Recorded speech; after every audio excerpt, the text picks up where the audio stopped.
sand in his mouth, wet and salty. Ethan opened his eyes and saw the sky, gray, low, alien. His body was lying face down on something loose and cold. He tried to breathe and choked. He rolled onto his side. He spat out the brown sludge. A pain so intense exploded in his head that for a second forgot his own name. And then he remembered. Ethan Reed, 24 years old, Stanford, biomechanics. The last thing he remembered was the ice beneath his feet and the blow to his temple against the concrete curb by the campus bridge. He must be dead. He touched his face. The face wasn't his. The cheekbones were sharper. The skin was thinner. On his left cheek, something was pressed into the flesh. A scar. No, a brand. A circle with a crack in the middle. Ethan raised his hands in front of him. Skinny wrists, slender fingers with broken nails. He weighed 50 kilograms, maybe less. Someone else's memories began to unfold in his head. They came flooding in. A name, Kai, 17 years old, a half-blood slave from the northern marshes, bought for 4 copper coins, the price of a loaf of bread. Place, rat pit, a fighting arena in the lower ring of the city of Valkar. Status, meat.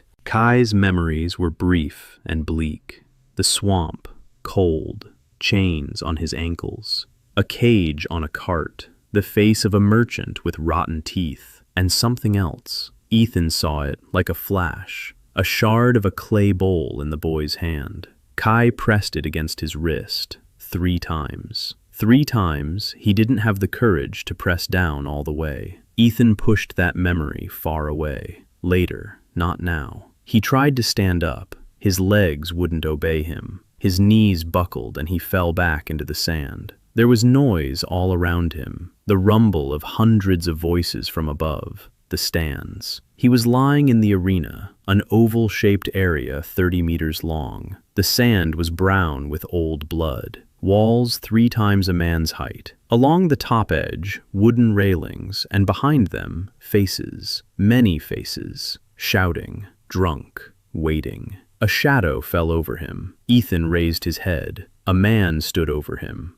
No, a mountain of flesh in human form, 2 meters tall, shoulders as wide as a doorway. On his arms were spiked black iron bracers. Each spike was as long as a finger. The giant was smiling. He was missing 4 teeth, which made his smile look like a hole in a fence. Ethan's brain kicked in before his fear did. Occupational hazard. For 3 years, he'd been filming fighters with high-speed cameras and breaking down every movement into its components. The giant's right foot was positioned 17 degrees forward, weight on the front foot. His shoulder had already moved back, left hook. The swing arc was about 42 centimeters. The flight time was about 218 milliseconds. Ethan knew all this. He saw the trajectory as a dotted line in the air. Tyson's swing in '88 was exactly 200. This guy was a little slower, slow enough to dodge. If this body had shown even the slightest reaction, which it didn't, a fist in a spiked gauntlet drove into his ribs on the left side. Ethan heard a crack before he felt the pain. 4 ribs. He knew it from the sound. The body was flung off the sand and flew 1.5 meters. He fell onto his back. The air was knocked out of his lungs. The pain came in a wave. Ethan had never felt such pain in his life, not in either of his 2 lives. The crowd roared. Someone up above was shouting a single word over and over. More, more, more. Ethan turned his head. On the balcony above the arena sat a man in a chair with a velvet backrest, a glass of wine in his hand. He wasn't even looking down. He was drinking and talking to someone behind his shoulder. He wasn't interested in the meat in the arena. The giant stepped closer.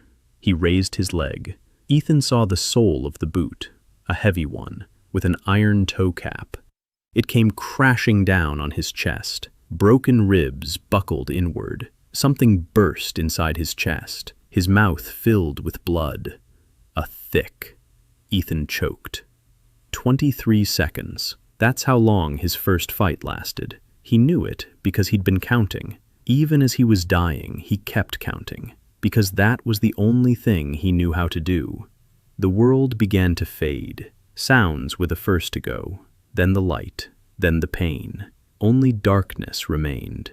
And in that darkness, blue text flashed. Bright, clear, like a laptop screen in a dark room. The message hung right in front of him. 3 lines. Defeat recorded. Opponent, Gormand the Heavy. Copies 3% of the victor's strength. Bone density plus 3%. Upper body strength plus 1%. Ethan tried to blink. He couldn't. There were no eyes. There was no body. Only text in the void. Then a second message appeared. Awakening in 4 minutes. He wanted to laugh. He couldn't. But somewhere inside that void, a thought flashed. Pure and cold, like a formula on a blackboard. If he'd understood the message correctly, every time he was killed, he'd gain a portion of the killer's strength. 3% from a giant who could break ribs with a single blow. That wasn't much. But if there were 10 such fights, 20, 100, the math was simple. He loved it. The darkness began to lighten. The pain returned. But it was different. Not the excruciating agony of broken ribs. Dull, constant, like after a hard workout. Ethan opened his eyes. A ceiling of gray stone, low, cracked.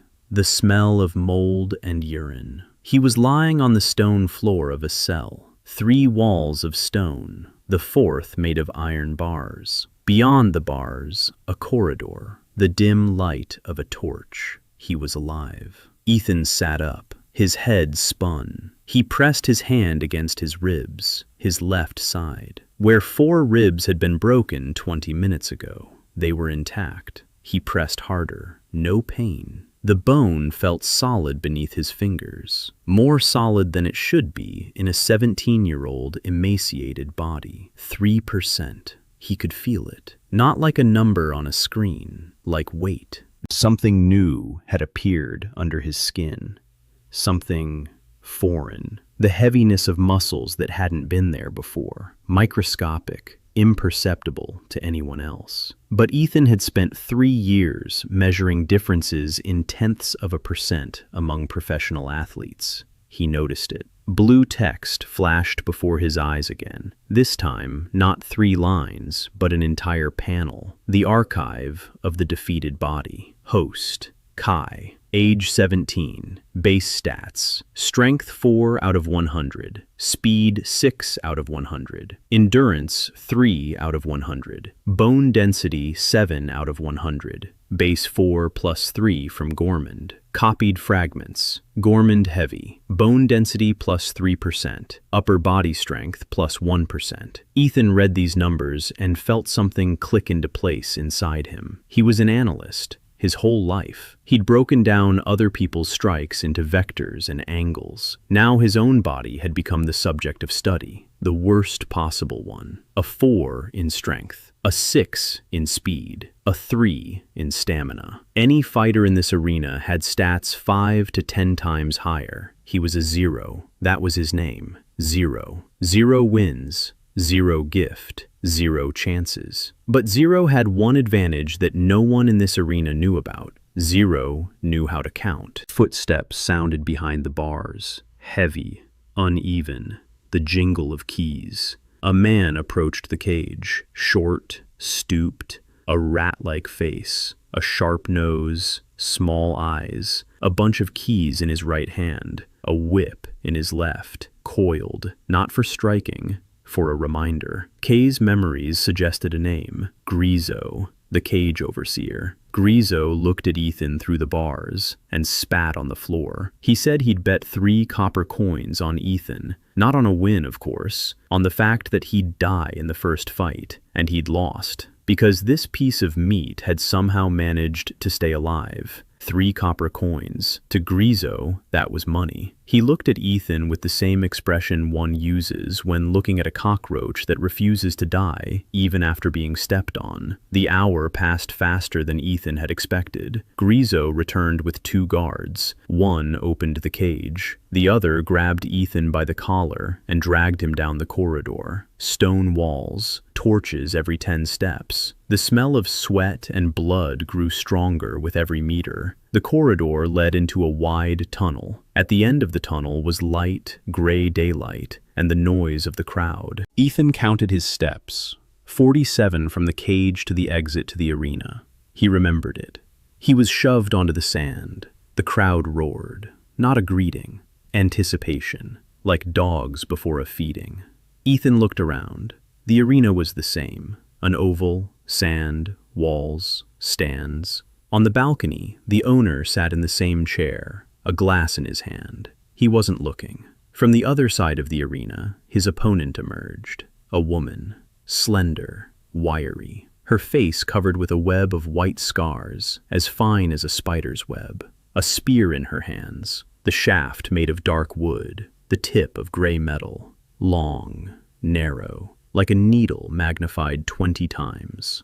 Kai's memories were silent. The boy had never seen this woman before, but the stands knew her. Someone shouted out her name. Sel, the spear woman, a veteran of the pit. A murmur swept through the stands, followed by laughter. The bookmakers in the front row began shouting out the odds. 47-1 against 0. Ethan didn't know where these odds had come from, but 47-1 meant they weren't giving him even a theoretical chance. He looked at the spear woman. His mind kicked into gear. She was standing in a low stance, feet shoulder-width apart. Her right foot was behind her left. Her left foot was in front of her right. Her center of gravity was slightly below average. She held the spear with both hands, her right hand at the base, her left hand a third of the way up the shaft. A classic grip for a thrusting style. Ethan estimated the length of the weapon. The shaft was about 1.82 meters. With the tip included, it was about 2 meters and 5 centimeters. This meant that the effective range began 2 meters from her front foot. At 2 meters, she'd make her first thrust, a feint, aimed at his right shoulder. At 1.80 meters, the real one, to the stomach. Ethan summoned the system's blue panel. The analysis function flashed. Record prediction, he mentally confirmed. Opponent, Sel, spearwoman. Key technique, double thrust. The first feint to the right shoulder at a distance of 2 meters. The second, the real one, to the stomach at 1.80 meters. The panel accepted it, a green check mark. Now, if he was right, the copy would be doubled. The problem was that knowing where a strike would land and dodging it were two completely different things. Ethan's brain could break down any strike into its components. Kay's body couldn't dodge a flying rock. A 4 in power, a 6 in speed, against a veteran with a spear. The math was hopeless, but Ethan wasn't out to win. He was out to learn. The referee on the wall struck the gong. The coppery ring echoed across the arena. The fight began. Sel advanced toward him. Not fast, not slow, steady, like a pendulum. Step, step, step. Ethan stood his ground. He watched her. He counted. 5 meters away. 4, 3. His gaze fell on the sand to his left, a fragment of a wooden shield, split in half, a piece of wood 40 centimeters long. Ethan picked it up, not as a weapon, as a tool. Sel stopped 3 meters away. She was sizing him up. Ethan saw her eyes glide over the fragment in his hand. She wasn't impressed. Ethan took a step forward, then another. He was walking straight toward her. The stands fell silent. It was unexpected. Flesh usually backed away, ran off, fell to its knees. Flesh didn't walk toward a spear. 2.5 meters. 2. Sel struck. Ethan saw it. The first thrust, right shoulder. A feint, just as he'd predicted. The spearhead flashed with a silver streak. Ethan jerked to the left. His body couldn't keep up. A 6th-rank fighter up against a professional. The spearhead sliced through his sleeve and left a long scratch on his shoulder. Not a deep one. The feint was a light one. Sel withdrew the spear. She intercepted it. Ethan saw her hips pivot. Phase 2. The real strike. The stomach. 1.80 meters. He knew. He saw everything. And there was nothing he could do. The spear pierced his left thigh. not in the stomach, in the thigh. Because at the last moment he twisted his torso and offered his leg instead of his stomach. It wasn't a dodge, it was a choice. Thigh instead of intestines, muscle instead of an organ. The pain was excruciating. The spearhead pierced through the muscle and stopped at the bone. Ethan screamed. He fell. And as he fell, he did the only thing he could. He threw his full weight onto the spear shaft. 50 kilograms isn't much, but the spear lodged in his thigh and pressed into the sand. For a second, maybe a second and a half, Sel pulled. The spear wouldn't budge. She took a step forward to pull it out, and for that split second, she was close. Too close for a spearwoman. Ethan struck her with a fragment of his shield. Not hard, a level 4 can't strike hard, but accurately, in the throat, in the Adam's apple. He knew his anatomy. A blow to the Adam's apple causes a laryngeal spasm, temporary, painful, not fatal, but for 5 seconds a person can't breathe. The shard hit its mark. Sel gasped. She let go of the spear. She clutched her throat. For 5 seconds, she stood hunched over, trying to breathe. The arena froze. Complete silence. The 47-1 underdog had just struck the veteran in the throat. Then Sel straightened up. Her eyes were red, tears from the choking. She looked at Ethan, who was lying on the sand with the spear lodged in his hip. She walked over. She yanked the spear out in one swift motion. Ethan screamed again. Blood gushed onto the sand. Sel turned the spear around so the blunt end was facing up and struck him in the temple, neatly, professionally, with just enough force to knock him out, but not to kill him.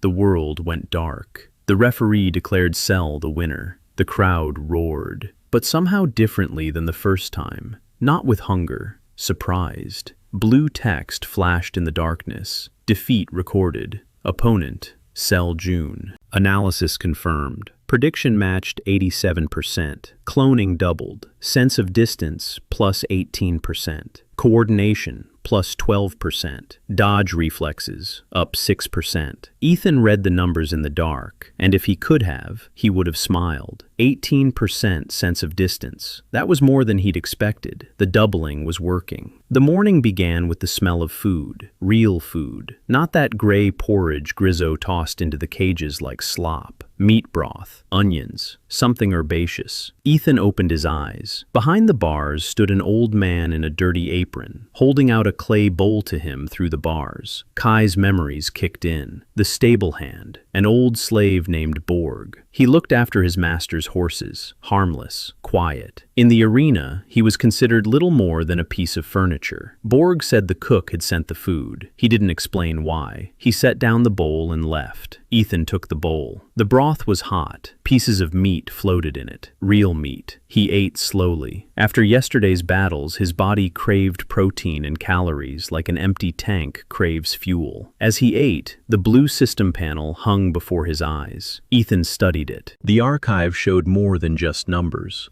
Each copied fragment had a structure. The bone density from Gormand was distributed unevenly. The ribs received more than the collarbone. The shoulders more than the lower back. The system wasn't copying an abstract characteristic, but the specific body structure of the victor. Gormand was a striker. His bones were densest where they took and delivered blows. Ribs, fists, forearms. And these same areas were strengthened in Kai. 3%, a trifle, but distributed intelligently. With Sela, it was more interesting. A sense of distance isn't a muscle. It's a neural network, a pattern of information processing. 18% of her skill meant that Kay's brain had begun to form new connections. His spatial perception was changing on a physical level. Ethan finished his broth. He set down the bowl, and then he noticed. His hands weren't shaking. It was the first time since he'd woken up in this body. Kai's fear hadn't gone anywhere. It was sitting somewhere deep within his muscles, waiting. But now, a layer of someone else's calm lay over it. Sel wasn't afraid of the arena, and that little piece of her inside Ethan wasn't afraid either. It was unexpected. The system hadn't just copied his physical attributes, it had copied the body's attitude toward combat. Grizo arrived an hour later. With him were 2 guards and some news. Master Crow had scheduled 3 fights for Ethan in a single day, back to back, no rest. Grizo smirked. Master Crow was the fight coordinator, the one who decided who fought whom and when. Kai's memories suggested that Crow was Grizo's patron. If Grizo was a rat, then Crow was the Rat King. 3 fights in one day. For a rookie with 2 losses, that was a death sentence. Even experienced fighters only fought once every 2 or 3 days. The body needed time to recover, to get back in shape. 3 fights in a row meant that Crow wanted to get rid of him. Quick and spectacular. Ethan stood up. His legs held him steady. The scar on his thigh from Sile's spear ached a little, but didn't hinder his movement. He walked down the corridor toward the arena. 47 steps. Now he knew them by heart. First fight. A swordsman. Young. Fast. A short blade in his right hand. His left hand free. Ethan managed to make a prediction before the gong. The swordsman would strike with a diagonal swing from the upper right. An angle of about 35 degrees. The gong. The swordsman lunged forward, fast, much faster than Sile. His style was not about distance, but about speed. Charge in, slash, finish. Ethan tried to dodge. The sense of distance he'd learned from Sile helped. He sensed the moment the blade entered the strike zone, but his body couldn't react in time. Still too slow, still too weak. The blade sliced across his chest. Not deep, just skin and muscle. Blood streamed down his abdomen. Ethan rolled back. The swordsman followed him. A second strike. A third. A fourth. Ethan saw each one coming. He couldn't block any of them. Kay's body was a cage. A brilliant analytical mind locked inside a shell that wouldn't obey. The swordsman finished him off with a blow from the hilt to the temple. A familiar sensation. Darkness.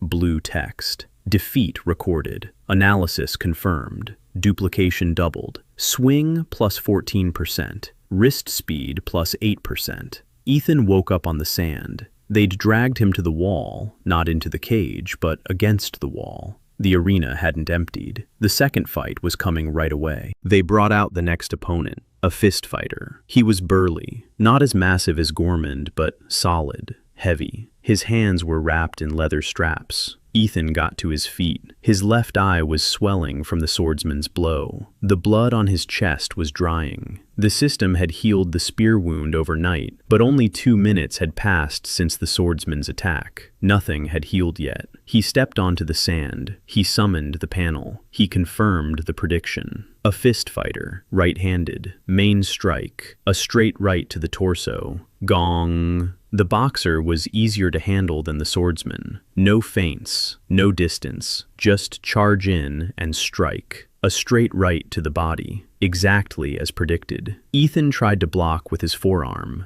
Gorman's bones took the blow. 3% density isn't much, but his forearm didn't break. It would have broken before. Second punch, a left hook. Third, fourth. Ethan stood there and took them, not because he wanted to, because he couldn't run away. The system read every blow, analyzed it, recorded it. The fighter pounded him methodically. Ribs, liver, solar plexus. On the 7th blow, Ethan fell and didn't get up. Darkness, blue text. Defeat recorded. Analysis confirmed. Neck strength, plus 7%. Torso stability, plus 9%.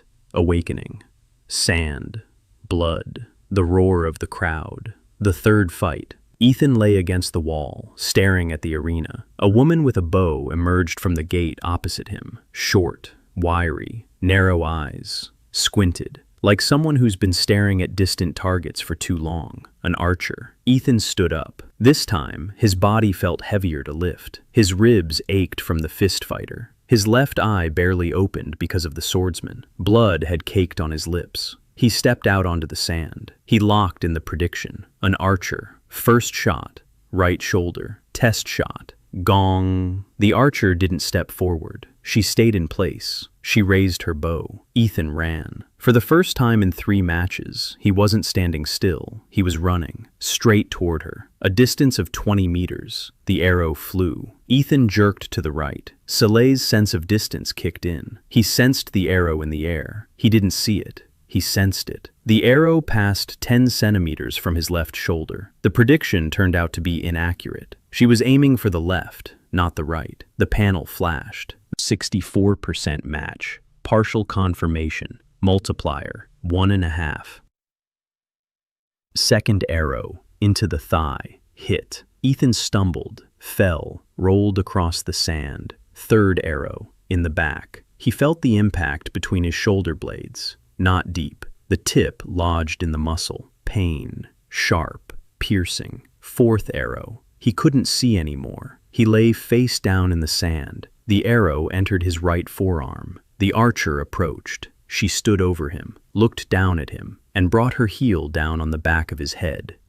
Darkness. Blue text. Defeat recorded. Partial analysis. Multiplier. 1.5. Trajectory reading. Plus 11%. Night vision. Plus 4%.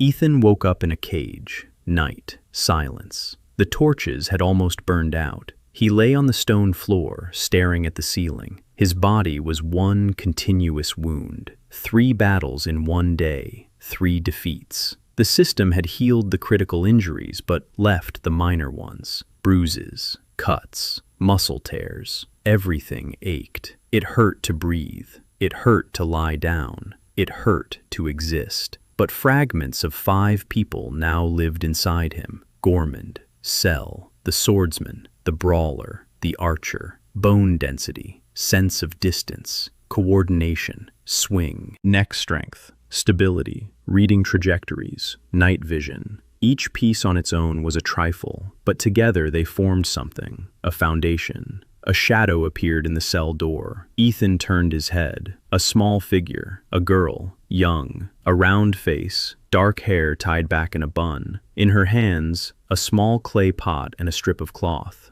She crouched down by the bars. She spoke softly, stuttering slightly at the first few words. She said she'd come to heal him, that she worked in the infirmary behind the kitchen. Ethan looked at her through the bars. Ari. The name didn't come from Kai's memory, but from the whispers he'd heard in the hallways. Ari Chue, an underground healer. She had the gift of healing. Weak. She could heal small wounds, and only if the patient trusted her. She reached her hand through the bars. Her palm was warm. She touched his forearm where the archer's arrow had left a jagged wound. A faint greenish glow. Warmth. The edges of the wound began to close. Slowly. Very slowly. Ari frowned. She said the gift didn't want to work, that she didn't feel any trust. It made sense. The gift worked on trust, and Ethan was a stranger in a foreign body. Kay's body didn't trust anyone. A month in those cages had taught him that. Ethan looked at her, at the dark circles under her eyes, at her hands marked with small burns from medicinal herbs, at the way she tilted her head toward her right shoulder, not out of habit,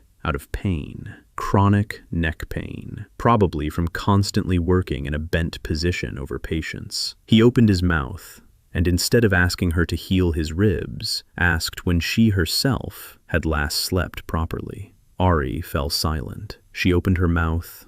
She closed it. No one had ever asked her that question before. 6 days passed in the same rhythm. Fight, defeat, cage. Fight, defeat, cage. Ethan fought every day, sometimes twice a day. Master Crow had no intention of giving him a break. Every morning, Grizo would come in with a smirk and announce the next opponent. Fight number 6. The Chain Fighter, a heavy iron chain 2 meters long with a weight at the end. Ethan predicted the radius of rotation. He was off by 4 degrees. The chain struck his shoulder, broken collarbone. Darkness, 7% replication, flexible weapon control. Fight number 7, the Shield Bearer, a huge wooden shield and a short sword behind it. Ethan predicted that the shield bearer would strike with a low thrust from behind the edge of the shield. He guessed exactly right. Double. 16% replication. Blocking and defense. Ethan lost every fight. After every fight, he woke up in the cage with new fragments of other people's bodies under his skin. And in every fight, he held on just a little longer than the one before. The first fight lasted 23 seconds. The sixth lasted 1 minute and 40 seconds. The seventh, 2 minutes and 12 seconds. The progress was microscopic, but it was there. The cook continued to pass food through Borg, a bowl of broth every morning, sometimes bread, sometimes a piece of cheese. Ethan didn't know who she was, just her name, Mei Lin, and the fact that Borg spoke it with a respect rarely heard in the dungeons of the pit. On the fourth day, Ethan asked Borg to pass her a note. He drew a diagram on a piece of cloth, a simple one, 3 exercises to work out the joint. He noticed from the way Borg carried the bowls that she always held them in her left hand, never in her right. That meant the cook prepared the food with her left hand. That meant her right hand was injured. Borg looked at the diagram. He shook his head. He said that Mei Lin didn't like people meddling in her affairs, but he took the note. On the 6th day, the morning bowl arrived with a double portion of meat and a note, 1 word, "Thank you." Ethan smiled, his first contact outside the cage in the arena. On the 7th day, Borg said that Mei Lin wanted to see him. Grizo left early that day. Borg led Ethan through a side corridor, past the stables, to a staircase leading down, the basement kitchen, low ceiling, fumes from the braziers, copper pots on the walls, a long table piled high with vegetables and bones. A woman stood at the table, 22 years old, maybe 23, black hair tucked under a headscarf, a tired face, but with warm eyes. She was chopping an onion with her left hand, slowly. The knife moved unevenly because her left hand wasn't used to it. Her right hand hung at her side. Her wrist was thickened, deformed. The bones had fused at an incorrect angle. Ethan saw this from the doorway. 3 years of treating sports injuries, a fracture of the distal metaphysis of the radius, healed with an angular displacement of about 15 degrees, a classic injury from a blow to an outstretched arm.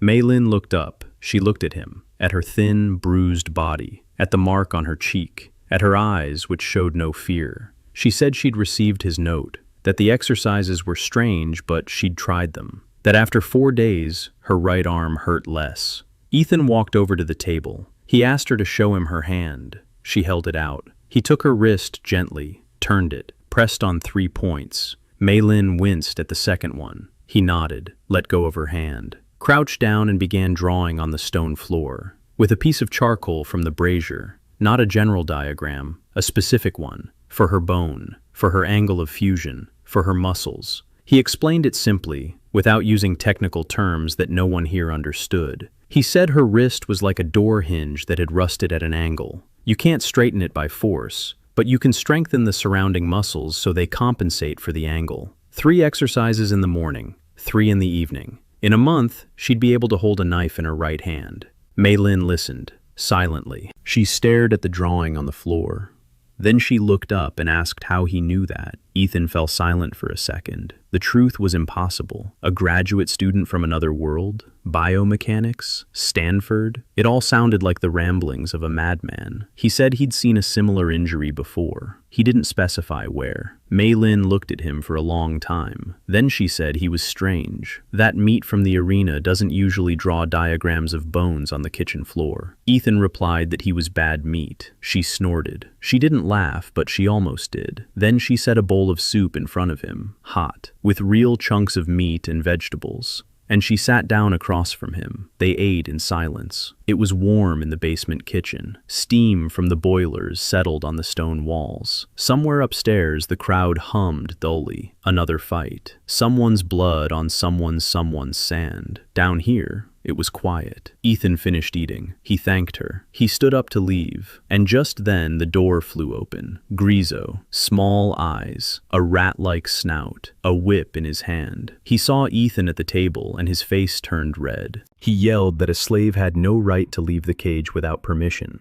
He stepped forward. He struck Ethan across the back with the whip. Once. The skin split from his shoulder blade to his lower back. Ethan fell to one knee. His teeth were clenched. He didn't scream. Grizo raised the whip to strike a second time. Mei Lin stepped between them, quietly, calmly. She said she'd brought him there herself, that she'd needed help with a heavy cauldron. Grizo looked at her crippled right hand. He smirked. He said that one cripple calls out to another. He lowered the whip, turned to Ethan, said that in 10 minutes he had fight number 8, and that he'd personally bet 5 copper coins on his death in that fight. He walked away. Ethan was on one knee. His back was burning. Blood was running down his spine and soaking into his pants. Mei Lin crouched down beside him. She pulled out a rag, pressed it against the wound. She didn't say anything. She just held it there. Ethan looked at her. He said, "Thank you." She shook her head. She said he'd be back. She didn't ask. She just said it. Ethan stood up. He walked toward the exit. The 8th fight. 10 minutes. He walked down the hallway toward the arena. His back was wet with blood. 47 steps ahead lay the sand. They pushed him into the arena. The 8th fight. His opponent emerged from the other side, and Ethan stopped. He recognized the stance. Low, feet shoulder-width apart, right foot back, left foot forward, spear in his hands. Not Cell. Another person. A man. Younger, broader in the shoulders, but the stance was the same. The grip was the same. The distance between his hands on the shaft was the same. This man fought like Cell. The same style, the same school. Ethan felt something click in his head. 18% of Cell's sense of distance, 12% of her coordination, 6% of her evasion reflexes, against a man who moved just like her. He knew that style. After his first victory, everything changed. Not immediately, not dramatically, but Ethan sensed a shift, the way you sense a change in the wind with your skin. The morning after the 8th fight, Borg brought more than just a bowl of broth. He brought news. The bookies had recalculated the odds on Zero.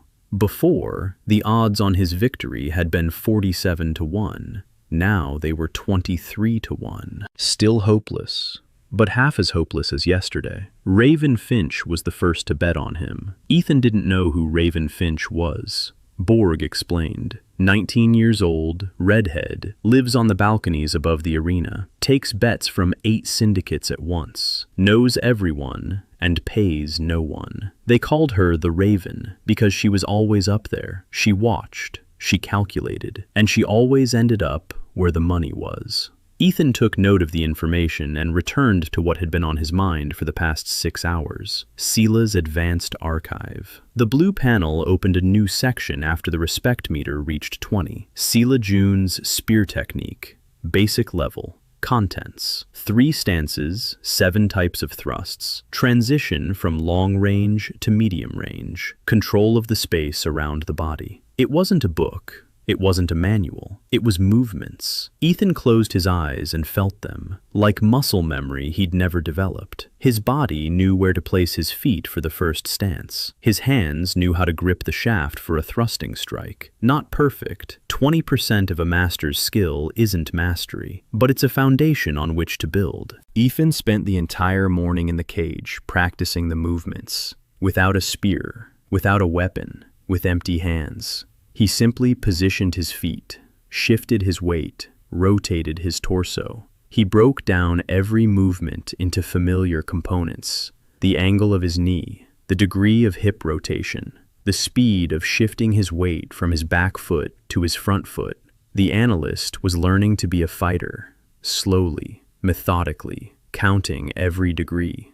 The 9th fight. Crow pitted a fighter wielding 2 short swords against him. Fast, aggressive. The 2 blades flashed like silver streaks. Ethan used Seele's spacing and the archer's ability to read trajectories. He saw every strike a split second before it began. Left blade, diagonal from above. Right blade, horizontal at waist level. He dodged the first one, blocked the second with his forearm. The bone held. Gorman's density. He counterattacked with a strike to the knee. The fighter stumbled.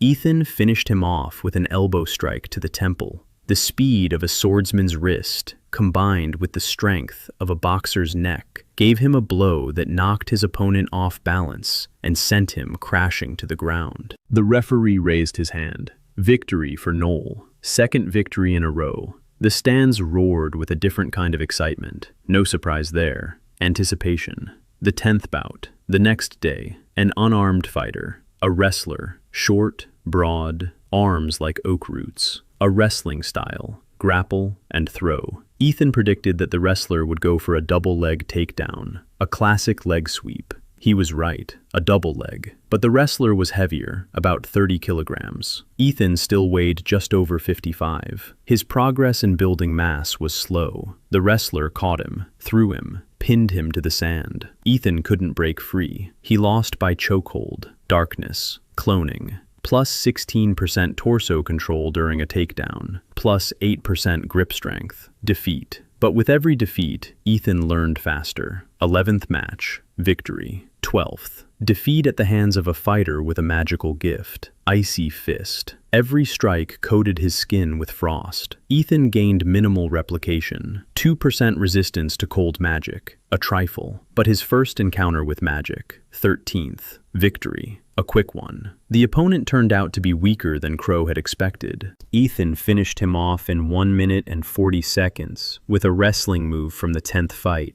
A neck hold and a choke hold. The crowd roared. 14th. 15th. Victory. Defeat. Victory. Defeat. The pace picked up. Fights took place every other day, and sometimes every day. Crow increased the frequency, hoping Ethan would break down from exhaustion. Ethan didn't break. Every morning, Mei Lin brought him broth. Every evening, Ari came to treat the worst injuries. Her DR worked better. Not because it had grown stronger, because Kai's body had begun to trust her. The greenish glow lasted longer. Wounds healed faster. Borg brought news from the stands. Ari's score was rising. 12 out of 100. 15. 18. She smiled when she came. She hadn't smiled before. Mei Lin's score was rising too. Ethan couldn't see her numbers because she wasn't his opponent, but he could sense it from the size of her portions, from the way she'd started leaving him bread and butter instead of just bread, from the way she'd once asked if his ribs hurt,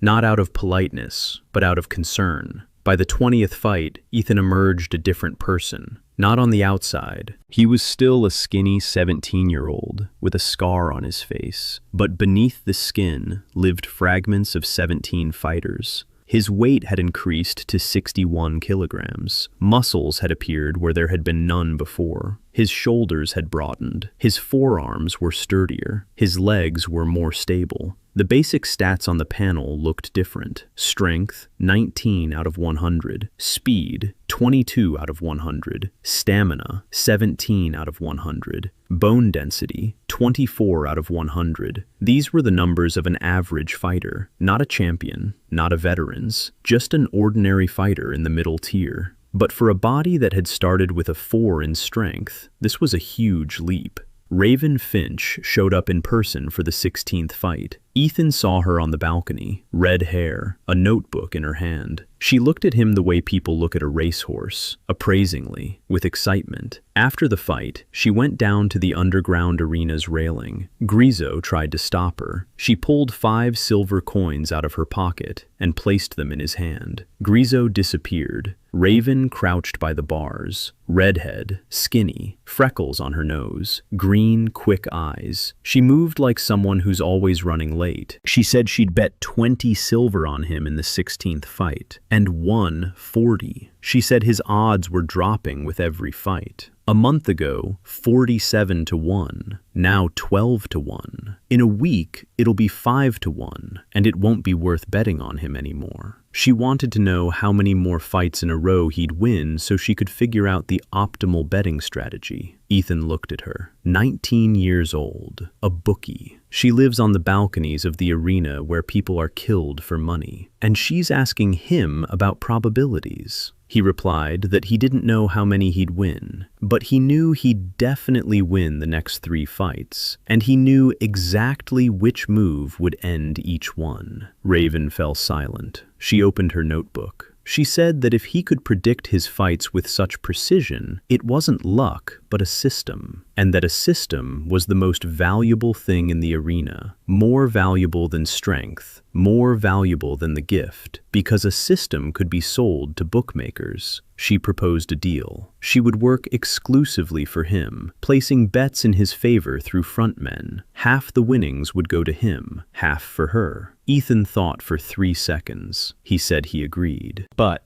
on one condition. She had to bring him information about Master Crow, everything she knew.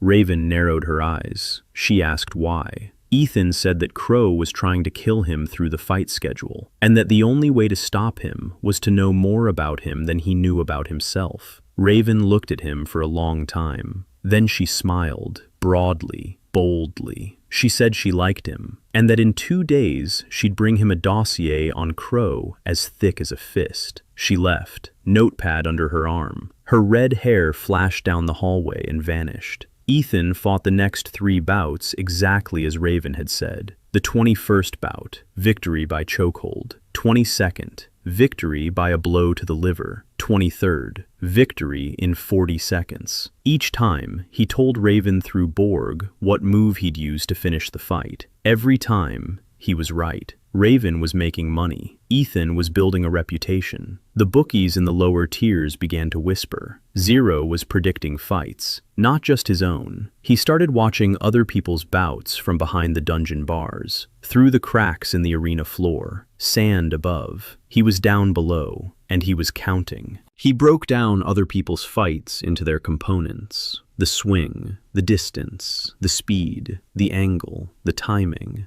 Everything he'd done in the lab in his past life. Only now the lab was beneath the arena, and the high-speed camera was his eyes. The 24th fight.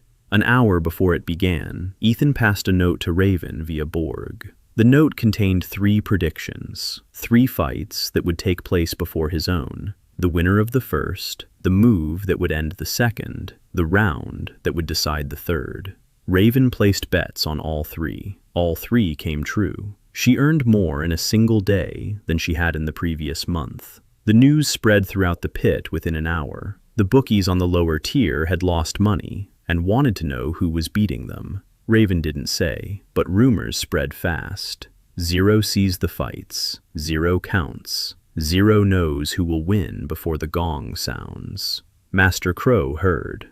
Ethan knew he would hear. That's what he was counting on. Crow came to the dungeon in person, for the first time in 3 weeks. Tall, lean, a face like dried meat, watery eyes, a quiet voice. A quiet voice is more dangerous than a scream. Crow stood by the bars and looked at Ethan. He said he'd heard some interesting things, that some slave was predicting the outcomes of fights more accurately than his own analysts. Ethan remained silent. He looked at him. Crow continued. He said the bookies were afraid of him, that the bookies paid Crow a percentage of every betting round, and that if someone were to crash the betting system with predictions, Crow would lose money. And Crow didn't like losing money. Ethan understood. Crow didn't just want to kill him. Crow was afraid. Not of him, of the bookmakers. If the bookies decided that Zero could predict fights, they'd stop paying Crow. Because why pay the manager if the slave in the cage is better at it?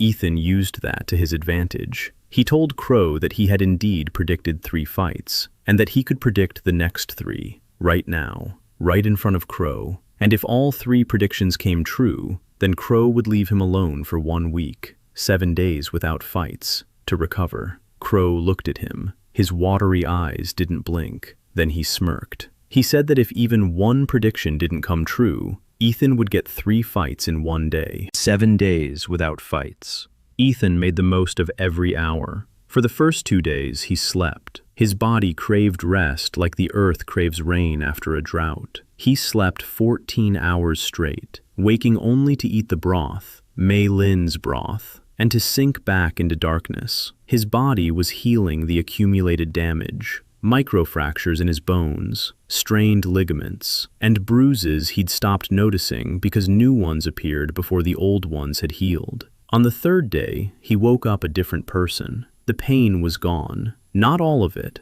The background pain remained. But the sharp, stabbing pain that had been lodged in his ribs, hip, and shoulders for the past 3 weeks was gone. He stood up. He stretched, and felt his body for real. 61 kilograms. That wasn't much for a fighter, but for Kai, who had started at 50, it was 11 kilograms more. Muscles had appeared on his forearms, on his shoulders, on his back. Not defined, not showy, solid, functional. Muscles that the body had copied from 17 different people and placed each group where it was strongest in the original. Ethan began training. The cage was 3 meters by 2, enough for basic movements. He practiced his stances.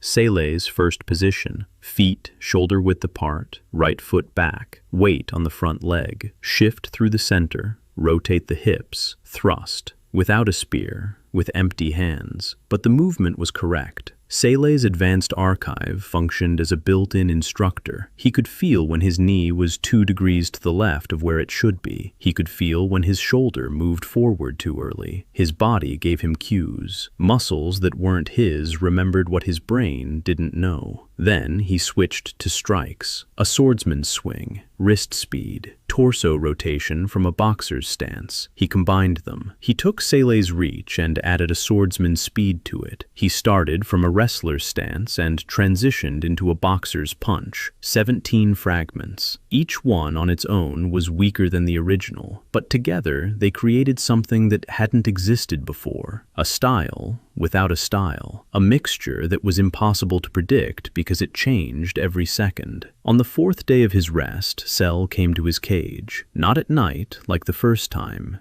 In the daytime, out in the open. She stood by the bars and watched him move in the confined space. She was silent for about 5 minutes. Then she said one word, his name. Not Zero, not Meat. Kai. She called him Kai. Ethan stopped. He looked at her. She said she'd seen the 8th fight. She'd seen how he'd used her technique against a spearman from her school. She said it was wrong. His stance was 3 degrees narrower than it should be. The intercept was a fraction of a second too late. The thrust lacked the final twist of the wrist. She listed the mistakes in an even voice, without anger, without pride, just as a master points out a student's shortcomings. Ethan listened. He memorized every word. She knew her technique better than his system did. The archive had copied the movements, but Sel understood why those movements worked, the difference between a copy and knowledge. He asked if she would teach him. Sel fell silent. She looked at him through the bars. Her face was marked by thin white scars. Her eyes were gray, cold, but not empty. She said she didn't teach, that she wasn't a mentor, that she was an executioner in the arena and nothing more. Ethan shook his head. He said he'd seen her fight. He'd watched 23 bouts through the cracks in the floor. He'd seen 6 of her matches, and he'd noticed one thing. She misses. Not because she's unskilled, on purpose. Every time her spear heads for the throat or the temple or the carotid artery, it veers off by 2 or 3 centimeters. Enough to wound, but not to kill. She strikes past the vital points, systematically. A statistically impossible margin of error. She's not an executioner. She's a guard who's been forced to play the role of an executioner. Sel stood motionless, her hands at her sides. Her spear leaned against the wall behind her. She didn't answer. She turned away. She left. But she left the spear against the wall. Ethan looked at it through the bars. Dark wood, the gray metal of the tip. She didn't say yes, but she didn't take the spear either. On the 5th day, Ari came in the evening. Not for treatment, just to talk. She brought 2 small pots of herbal tea, one for him, one for herself. Ethan noticed this and smiled. She remembered. On their first evening together, he'd prepared a potion for her instead of asking for a cure. Now she'd come with 2. They sat on opposite sides of the bars and drank in silence. Ari told him that his wounds were healing faster, that her gift worked better on him than on anyone else. She said she didn't understand why. Her gift feeds on trust, and he was a slave she'd known for 3 weeks. Trust isn't built in 3 weeks. Ethan remained silent. He knew why. Kay's body had begun to trust her not because time had passed, but because she was the only person who came to him not for anything, but simply because he was in pain. Mei-Lin fed him because he'd helped her with her hand. Raven worked with him because he brought in money. Sel watched silently because he copied her style. Everyone had a reason. Ari had no reason. She simply healed him because he was wounded. Ethan didn't tell her that. Some things don't need to be said. Ari's scale flickered. 22 out of 100. Ari finished her herbal tea. She set the pot down and said she wanted to tell him something. Her family, healers, 3 generations of healers in a small village out west. They treated the villagers with herbs and the gift, without a license, without permission from the Purple Synod, because a license cost more than the entire village. When Ari was 12, soldiers from the Synod came. They executed her entire family for illegal medical practice. Her father, her mother, her older brother, her grandmother. Ari was hidden in the basement under the house. She heard everything through the floorboards, then silence, then the smell of smoke. The house was on fire. She crawled out through a trap door. She walked east for 7 days, without food, without water. She ended up at the port. The port beggars took her in. They taught her how to hide. Then she found the rat hole, a makeshift infirmary behind the kitchen, the only place where her gift was needed and where no one asked for a license. She treated slaves, for free, because slaves had no money, and because healing was the only thing she knew how to do, the only thing her family had taught her before her family was no more. Ethan listened. He didn't interrupt. When she finished, he was silent for a moment. Then he said that her family had taught her right, that treating people without a license isn't a crime, that the only crime is not treating someone when you can. Ari looked at him. Her eyes were wet. She didn't say anything. She stood up. She left. At the door, she turned around. She said she'd come back tomorrow, not to treat, just to sit. Ari's scale, 25 out of 100. On the 6th day, Raven came with a notebook, a thick one, covered in tiny handwriting, Master Crow's file. She sat down by the bars, crossing her legs. She opened the notebook. She began to read. Master Crow, real name, Terran Crow, 52 years old, former fighter. 20 years ago, he was one of the best in the Rat Pit arena. 34 wins, then a knee injury. He ended his career, became a fight promoter, patron of Grizo and 4 other overseers, takes a cut from bookmakers for scheduling fights, owes money to someone from House Valerian, specifically Lady Isolde Valerian, who comes by once a week to check the reports. Ethan stopped her, asked about Isolde. Raven grimaced. She said that Isolde Valerian is an icy bitch in gold-rimmed glasses, who looks at the arena as if it were an accounting ledger, a representative of the Bankers Guild. She comes to audit the pit's finances. Crow is afraid of her. The arena owner is afraid of her. Everyone fears her because she's backed by the Valerian house's money, and in Valkar, money is more terrifying than swords. Ethan took note. He asked more questions. Raven read on. Crow's weaknesses: his left knee, an old injury. He limps in wet weather. He drinks in the evenings. Not much, but regularly. He's afraid of 2 things: losing money and losing control over the schedule. If the bookmakers find another source of predictions, Crow will become useless. And in the rat pit, the useless are sent to the sand. Ethan listened and pieced the information together like a puzzle. Crow was dangerous not because of his strength, but because of his position. He controlled who fought whom and when. This gave him power over the life and death of every fighter in the pit. But that power rested on one thing: the fact that no one could predict fights better than he could. And now, someone could. Raven closed her notebook. She looked at him. She asked what he was going to do. Ethan said nothing for now. That information was a weapon that worked best when the enemy didn't know it existed. Raven snorted. She said he sounded like an old man, not a 17-year-old slave.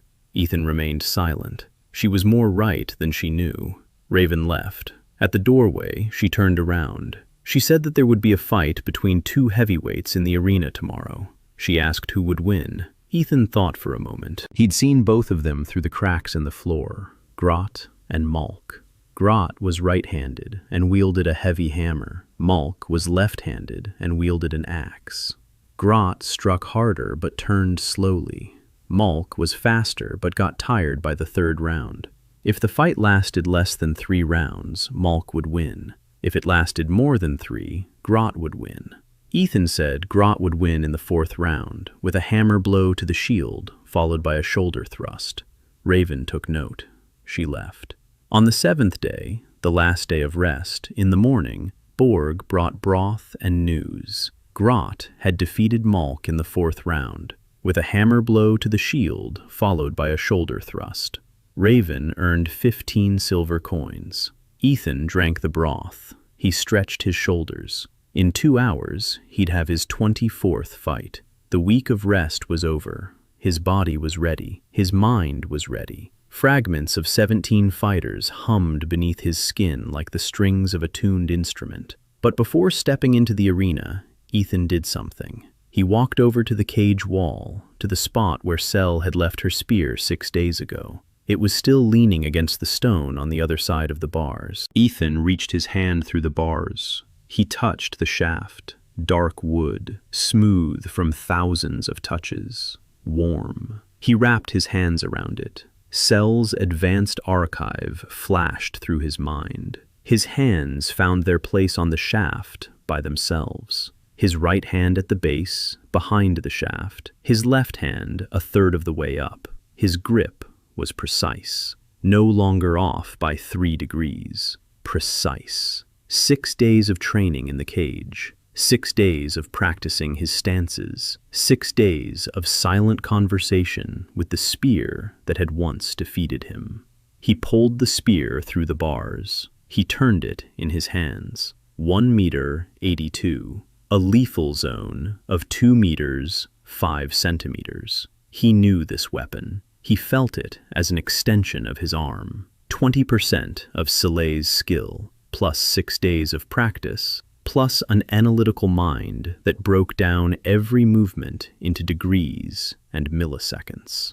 Ethan stepped into the arena with Soleil's spear in his hands. The crowd fell silent. Then it roared. Zero with a spear. This was new. A rookie didn't wield a veteran's weapon. His opponent stood on the other side. Ethan looked, and something clicked inside him. A fighter with a gift. He saw it right away. His opponent's hands were covered with a thin crust of ice. Steam rose from his fingers, an icy fist. Not the same fighter as in the 12th bout, a different one, stronger. The ice covered not only his hands, but also his forearms up to his elbows. The air temperature around him was lower. Ethan saw how the sand at his feet had hardened slightly from the cold. A gift. Magic. Against which Ethan had only 2% resistance left from his previous battle with a mage. 2%. Almost nothing. Ethan summoned the panel. He noted the prediction. Ice Mage. Primary attack. A straight right punch with icy reinforcement. Upon contact, the ice spreads across the victim's body from the point of impact. The radius of the freeze is approximately 15 centimeters. The panel processed the data. A gong sounded. The mage stepped forward. Not quickly, confidently. He knew that his gift made distance irrelevant. One strike, and the opponent freezes. Frozen muscles don't work. A frozen person can't stand. Ethan raised his spear. Soleil's stance. First stance. Distance. Sense of space. 2 meters and 5 centimeters. His zone. The mage stepped into it. Ethan struck. A thrust to the right shoulder. Fast. Precise. The tip found its mark. The mage flinched. Blood on his shoulder. But the ice on his hands didn't budge. He grabbed the spear shaft with his left hand. The ice spread along the wood. Ethan felt the cold through the shaft, burning. His fingers began to go numb. He let go of the spear. He jumped back. The spear remained in the mage's hand. It was covered in frost in 2 seconds. The shaft cracked from the cold. It snapped in 2. Sila's spear. Destroyed. The mage tossed aside the shards. He advanced on Ethan, his arms outstretched. Ice hovered in the air. Ethan retreated. He thought. 2% magic resistance. The spear was lost. Keeping your distance doesn't work when your opponent can freeze your weapon just by touching it. He needed a different approach. The mage struck. With his right hand, a straight punch, exactly as predicted. Ethan dodged. Sila's sense of distance, reading the archer's trajectories. centimeters. The fist passed 4 centimeters from his face. The cold seared his cheek even without contact. 4 centimeters, and it burned his skin. So the radius of effect isn't 15 centimeters. More. Ethan adjusted his calculation. The radius of the cold upon impact is about 20 centimeters from the fist.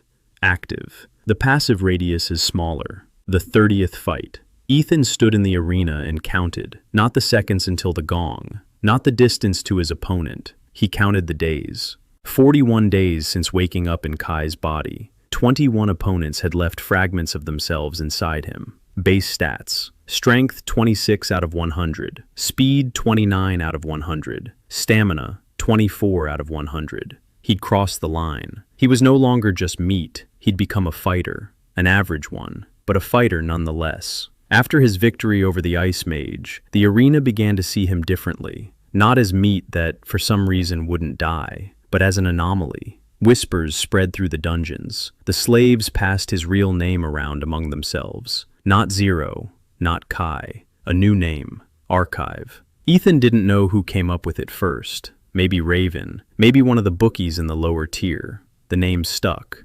Archive. The one who collects others' skills. The one who remembers everyone who beat him. Maylin told him about it over breakfast. She now let him into the kitchen every morning. Grizzo didn't interfere. After Ethan publicly predicted 3 fights, Grizzo started giving his cage a wide berth. Not out of respect, out of fear. The petty sadist was afraid of what lay behind the predictions. Maylin was chopping onions with her right hand, slowly, but with her right hand. A month of training following Ethan's regimen. Her wrist still hurt. The scar hadn't gone anywhere, but the muscles around it had started to compensate. She could hold the knife. Not tightly, but she could hold it. She said she'd heard the lower-level overseers call it the Archive. She said it was a beautiful name, better than Zero. Ethan ate his soup and thought about something else, about what had happened that night. He heard Kai again. Not a single word like before, a whole phrase. The boy inside him whispered 4 words in his sleep.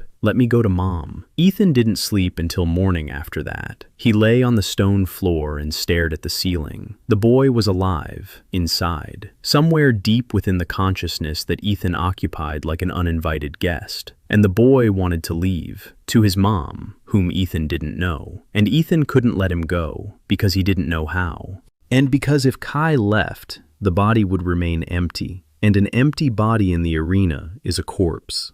Ethan finished his soup. He thanked Maylin. He went to the arena. The 30th fight. The opponent was new. Ethan hadn't seen him before. Tall, skinny, unnaturally long arms, thin fingers, a pale face, dark eyes, lifeless, like a fish's, Ethan estimated. Height about 1.90 meters, weight around 70. The length of his arms was out of proportion to his body. A reach of at least 2 meters. That meant his strikes would come from a distance Ethan wouldn't be able to counter. The opponent had no weapon in his hands, only long, slender fingers. The gong sounded. The opponent didn't step forward. He stayed in place. He raised his right hand. His fingers were splayed, and Ethan saw it. The air in front of his hand trembled, like over scorching asphalt in the heat.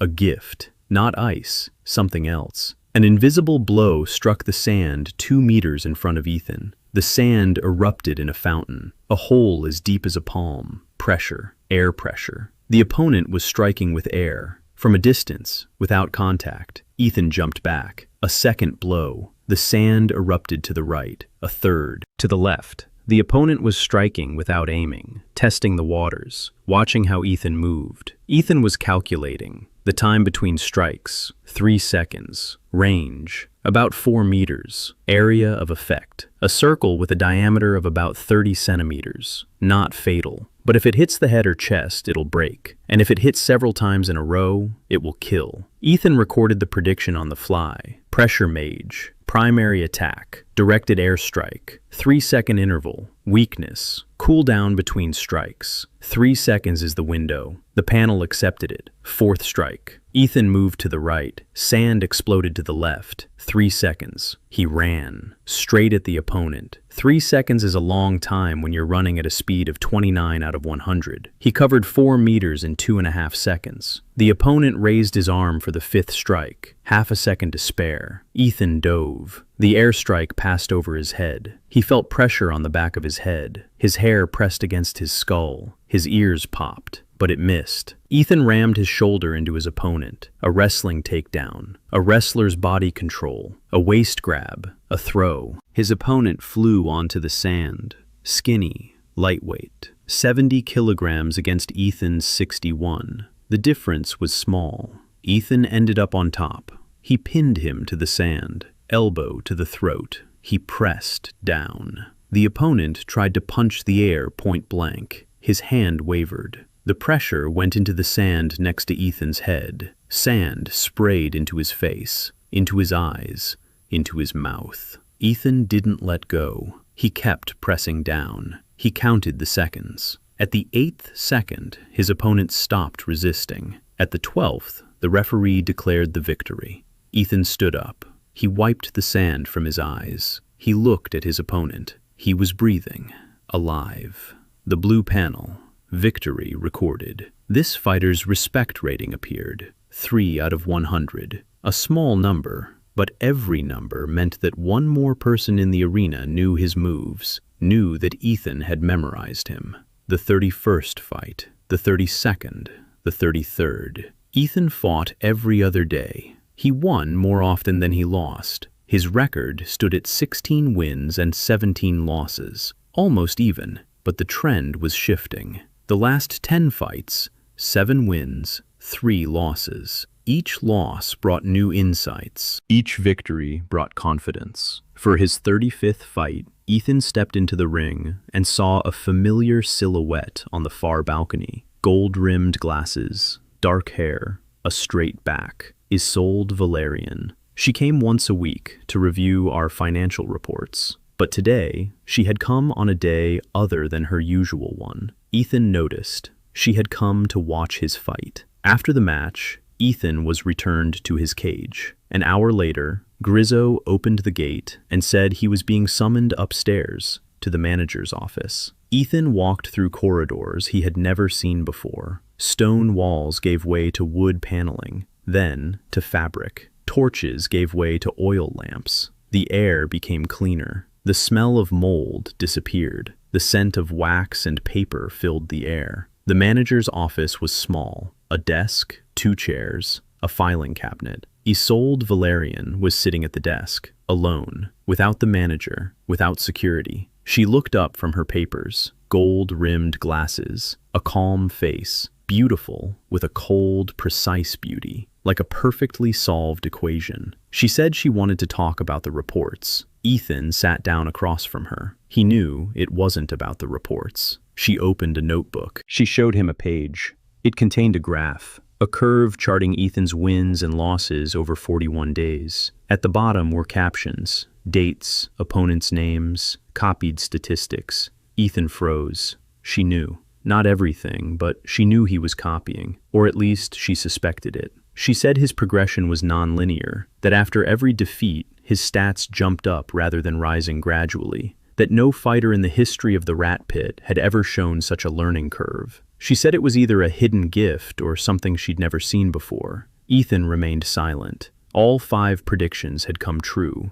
Isolde returned a week later, this time not to the manager's office. She came to his cage, in person, without guards. In her hands, not a notebook, but a rolled-up sheet of paper. She crouched down by the bars. Her gold glasses glinted in the torchlight, and instead of a report, she showed him what she'd brought, a chart. Not one of his wins and losses, a different one. The arena's financial model for the next 3 months. Revenue, expenses, debt to the House of Valerian, attendance forecast, and at the very bottom, a red line, the bankruptcy point, in 60 days. If nothing changes, the Rat Pit will close in 2 months. The debt to the house is too great. Revenue from fights is falling. The stands are half empty. Spectators are leaving for other arenas, where the fighters are stronger and the fights are more spectacular. The pit is dying. Ethan looked at the graph. He saw what Isolde wanted him to see. The red line was going down, but next to it, a dotted line ran alongside, a green one. It showed what would happen if attendance increased by 40%. The green line was going up. The debt was shrinking. The arena was surviving. And next to the green line was a note, one word, archive.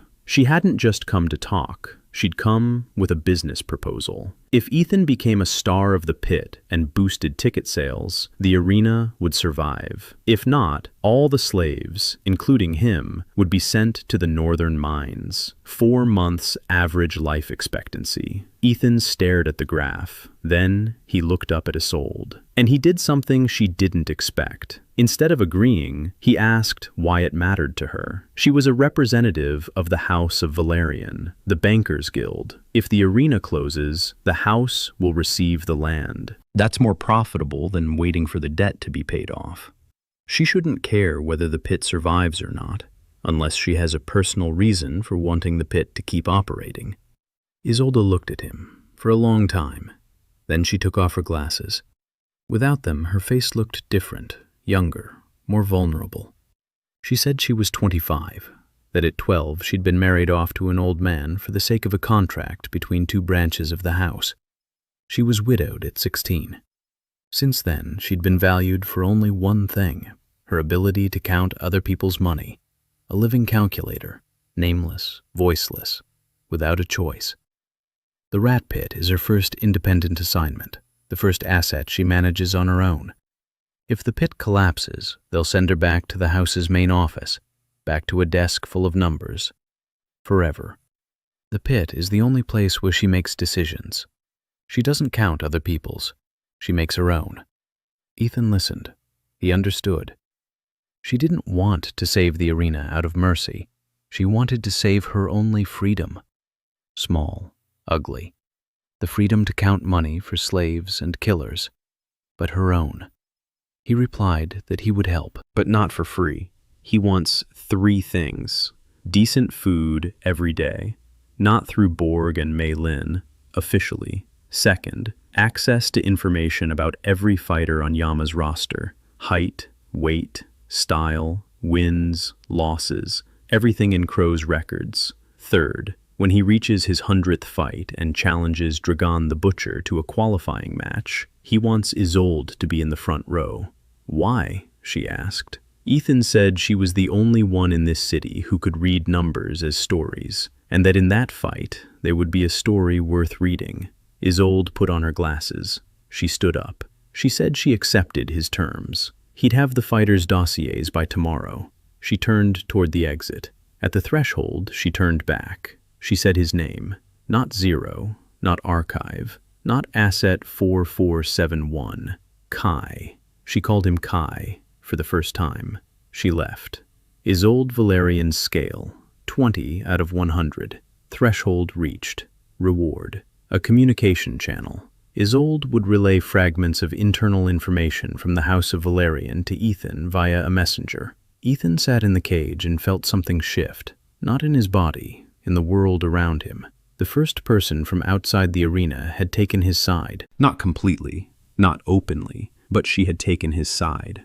Over the next 2 weeks, Ethan used the dossier. Isolde had sent a thick folder through the manager. It contained files on every fighter in the rat pit, 63 active fighters. Name, age, weight, height, style, gift, if any, record of wins and losses.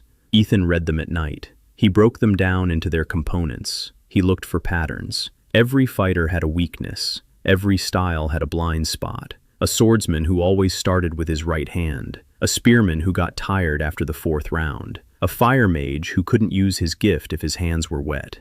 Ethan memorized everything. The system helped. The archive didn't just copy power, it stored information. Every battle Ethan witnessed or participated in was recorded, replayed, analyzed. His brain became a library. In battles 36 through 45, Ethan won 8 out of 10. The 2 losses were against fighters with gifts he couldn't overcome with technique alone, a fire shield and stone skin. Both granted him resistance to magic, a small amount, but one that grew with every encounter. His total magic resistance reached 14%, not much for a serious mage, but enough to withstand a single weak spell without losing consciousness. In his 46th fight, everything changed. Ethan stepped into the arena and saw that the stands were full. For the first time ever, every seat was taken. People were standing in the aisles. On the balcony, the owner sat in an armchair, but he wasn't alone. Beside him were people Ethan hadn't seen before. Expensive clothes, gold on their fingers. Guests from other arenas. Word had spread. The archive. The meat that replicates. A fighter without the gift who defeats fighters with the gift. They had come to watch. And Master Crow took advantage of that. He didn't just pick an opponent, he set a trap. Ethan stepped into the arena. The gong sounded. His opponent emerged from the gate across from him. And Ethan realized that Crow wasn't playing games anymore. 3 fighters, not 1, 3, all at once. The crowd roared, 3 against 1. Crow hadn't announced this in advance. He hadn't warned him. He just sent out 3 of them. Ethan stood on the sand. 3 figures advanced on him from 3 sides. On the left, a swordsman with a heavy 2-handed blade. On the right, a spearman with a short spear. Center, a fist fighter. Fast, light on his feet, unarmed. 3 styles, 3 ranges, 3 angles of attack. Ethan summoned the panel. 3 predictions at once. The swordsman will strike first, a swing from the right. The spearman will support with a thrust from a distance. The fist fighter will come in from behind. A classic encirclement tactic, predictable. But just because you predicted a triple strike doesn't mean you can dodge it. Gong! The swordsman slashed. Ethan ducked the blow. The blade passed over his head. He rolled. He jumped up.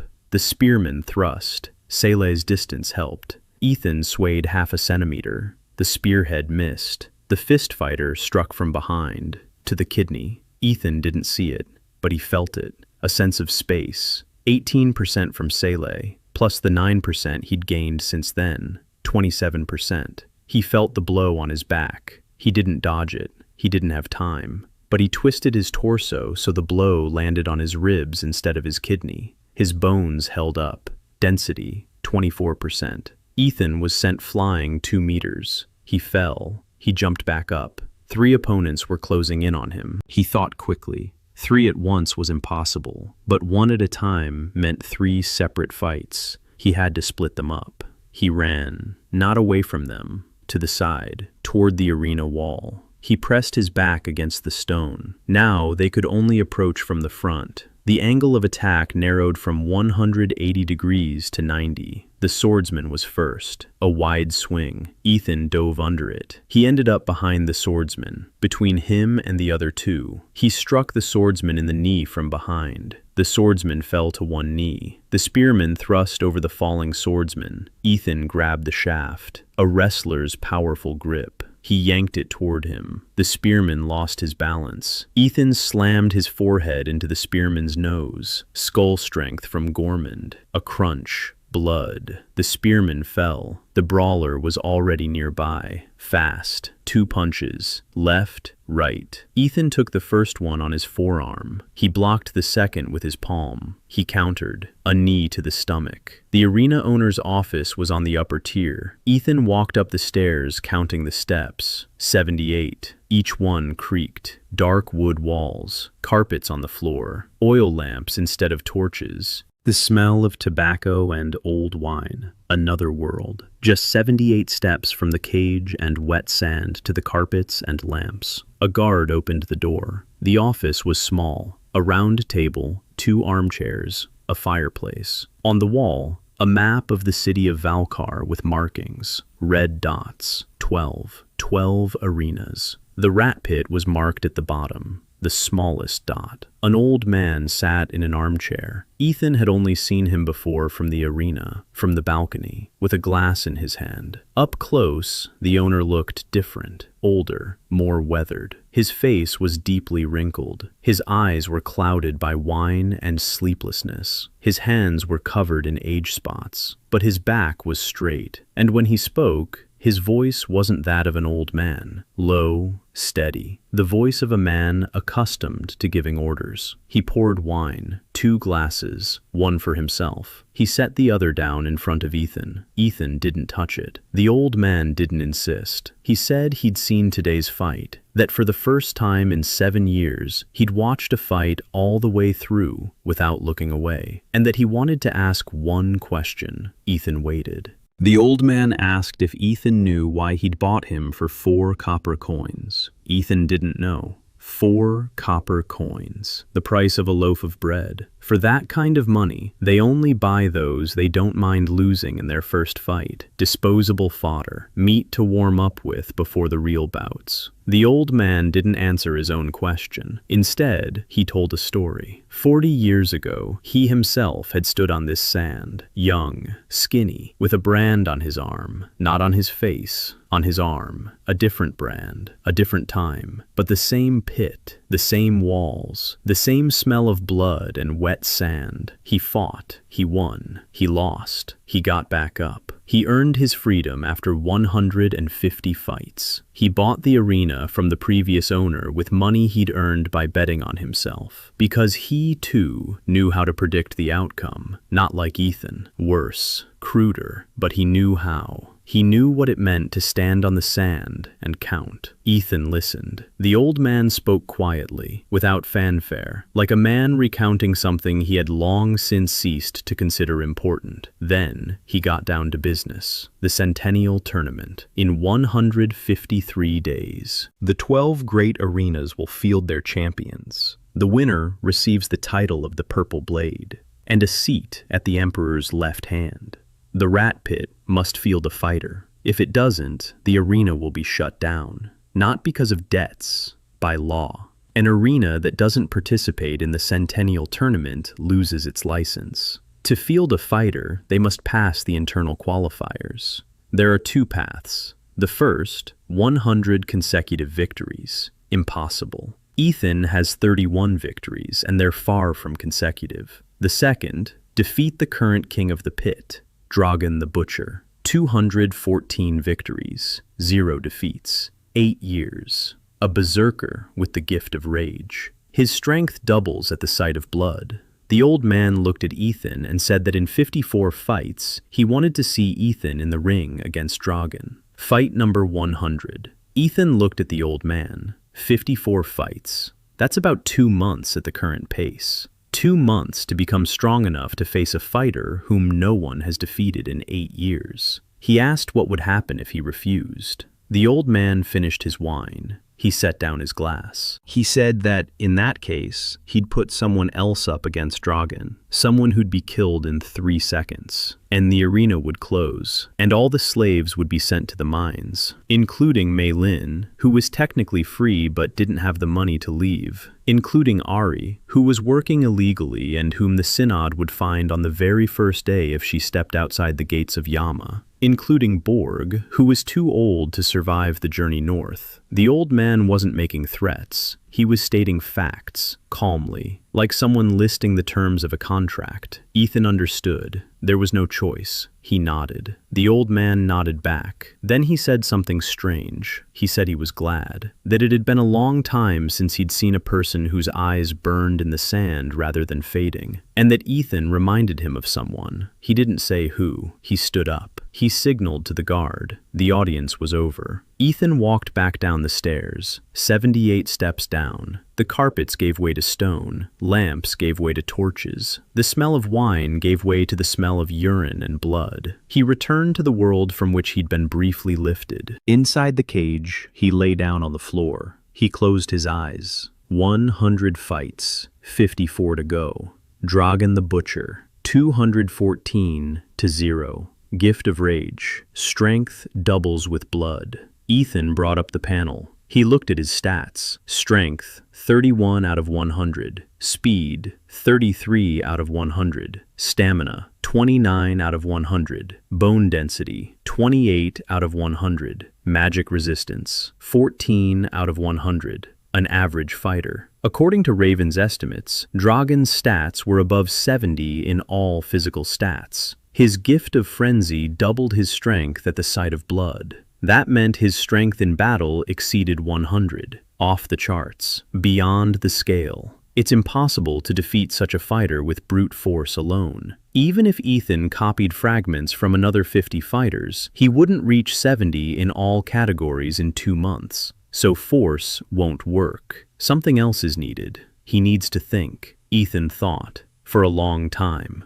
until morning. And by dawn, he had a plan. Not a combat plan, an analytical one. The gift of fury is activated by blood. So the key is to prevent Dragon from seeing any blood, or to let him see so much blood that his body can't withstand its own power. Doubling one's strength puts a strain on muscles and ligaments. If strength doubles, but the body's resilience doesn't, then at a high enough level of frenzy, Dragon will begin to destroy himself. His own muscles will tear his own ligaments. His own bones will break from the force of his own blows. Ethan needed to know the exact threshold, how much blood activates the gift, how quickly the strength increases, where the limit lies. He needed the data. Dragon's 214 fights, each one recorded in the Yama archives. That morning, he asked Raven to retrieve the records. She returned a day later, with a notebook. Not a dossier, a notebook, her own. She had been keeping records of Dragon's fights for the past 5 years. Every fight, round by round, punch by punch. Who went down, when, how. She handed the notebook through the bars. Ethan opened it. The handwriting was small, neat, numbers, lots of numbers. Raven was just as good at math as he was, just differently, not through angles and degrees, through money, through odds, through patterns that influenced the bets. But the data was the same. Ethan read, he searched, he found it, a pattern. In Dragon's 214 fights, there was one constant. He always struck first. Always. In every fight. Without exception. The first punch was his, with his left hand. To the body or the head. Always with his left. Raven made a note in the margins. Left-handed. Confirmed. 214 out of 214. Ethan closed his notebook. Left-handed. Always strikes first. First strike with the left. That was the beginning. Not a plan, but the beginning of a plan. Through the bars, he looked at Raven. She was crouching, waiting. Ethan fought. Every day. Sometimes twice. The 47th fight. The 48th. 49th. His body was changing. Not in spurts. In a steady stream.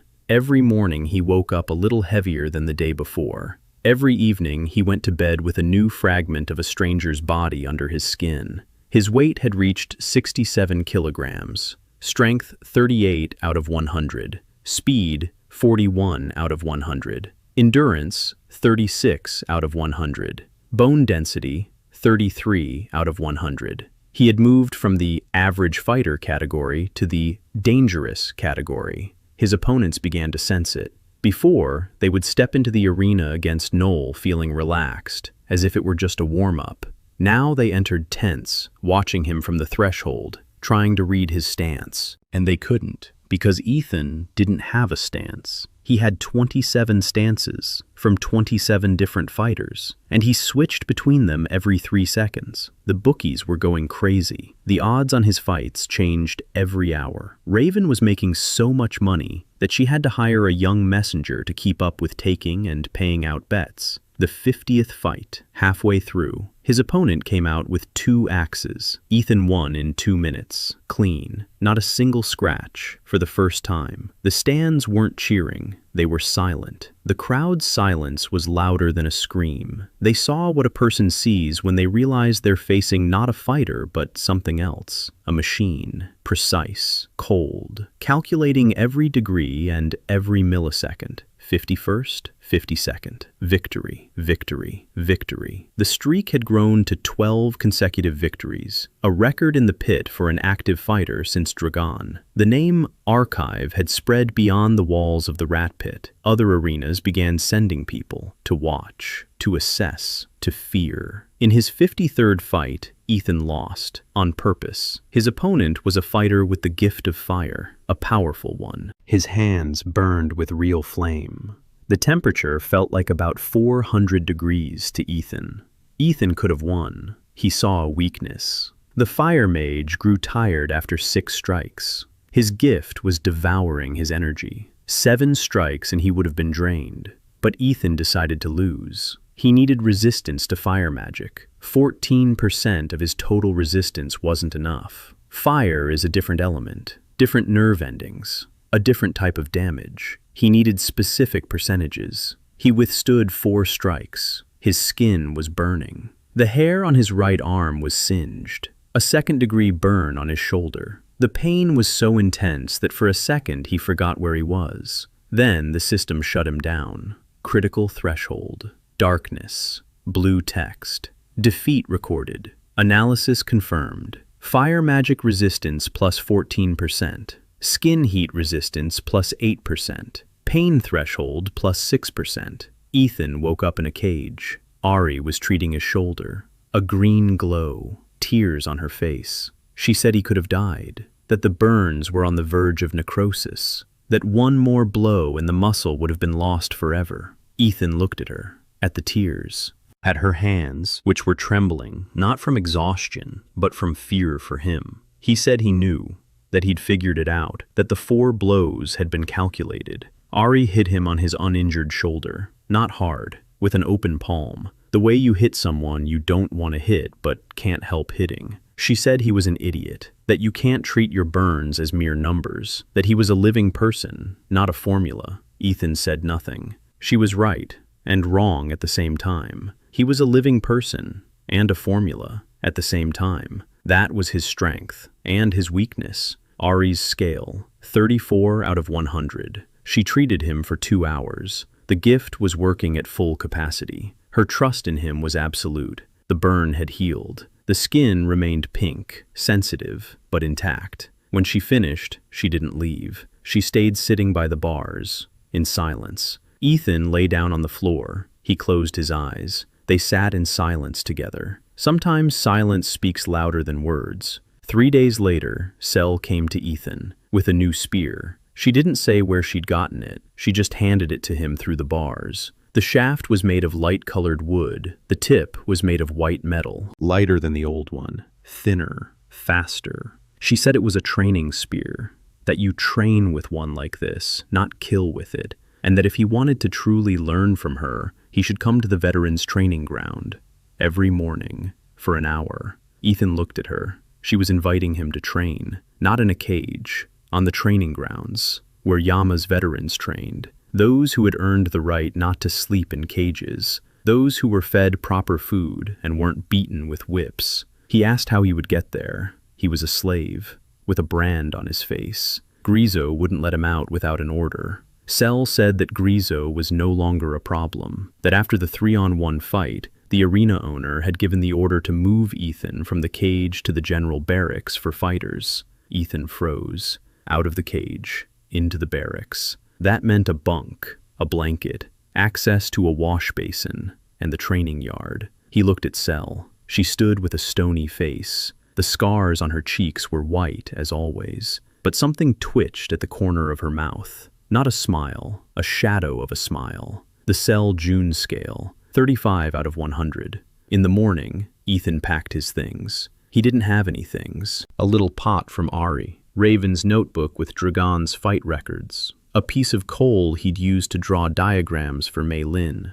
3 items, all he owned in this world. He stepped out of the cage. Grizo was standing in the hallway, staring at him, small eyes, a rat-like snout, a whip in his hand. But he didn't raise it. He didn't say a word. He just stood there and watched as Ethan walked past the cells where the other slaves lay, past the walls covered in scratches from those who were counting down the days until their deaths, past the smell of urine and mold, up the stairs, into the barracks. The barracks were simple, a long room, 20 bunks, wooden shelves, a window, a real window, with the sky beyond it. Ethan stood in front of the window and looked at the sky, gray, cloudy, but the sky. For the first time in 53 days, he saw the sky not through the cracks in the arena floor, but through a window. His bunk was against the far wall. Next to it lay the things he hadn't left behind. A bowl of broth from Mei Lin, warm, fresh. A bunch of herbs from Ari for a bedtime tea. And a note from Raven, one line. The odds on your victory over Dragon are currently 1 to 34.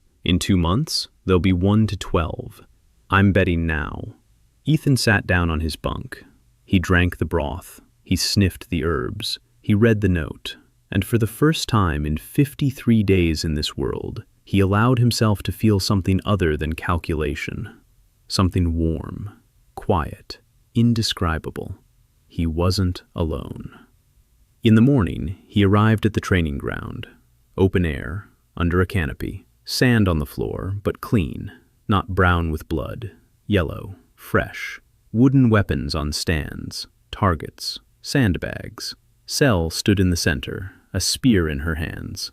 She said the training would last an hour, that she would attack, that he would dodge, that if he didn't dodge, it would hurt, that if he did dodge, she would show him the next level. She wasn't smiling. She said it like a sentence. Ethan picked up the training spear. He took his stance, her stance, the first position. Sel watched. She adjusted his left foot 2 centimeters forward, his right shoulder 1 degree down. The exhibition match against Valerie North was scheduled for noon. By that time, the rat hole was packed to the brim. People were standing on the stairs, hanging from the railings, sitting on each other's shoulders. Word had spread overnight. The Steel Rose champion versus the Archive. 2 beasts from different cages. The bookies refused to take bets. The exhibition match didn't count, but money was still changing hands. Raven didn't bet. She stood on her balcony with a notebook, looking down, not as a bookie, as a spectator, for the first time. Ethan entered the arena with Sele's training spear. Light, fast. Not a combat spear, but he wasn't planning to kill. Valerie emerged from the other side, a 2-handed sword on her back. She didn't draw it right away. She stood there. She looked at Ethan across 20 meters of sand. She was smiling. Then, in a single motion, she swung the sword over her head and caught the hilt with both hands. The blade was 1 meter 20 long, wide, heavy, 7 kilograms. She held it as if it were a feather. The arena owner sat on the balcony. He wasn't drinking. He was watching. Isolde stood next to him. Her notebook was closed. Her hands were folded across her chest. She was watching too. The referee struck the gong. Valerie moved forward. Not walking, not running. Something in between.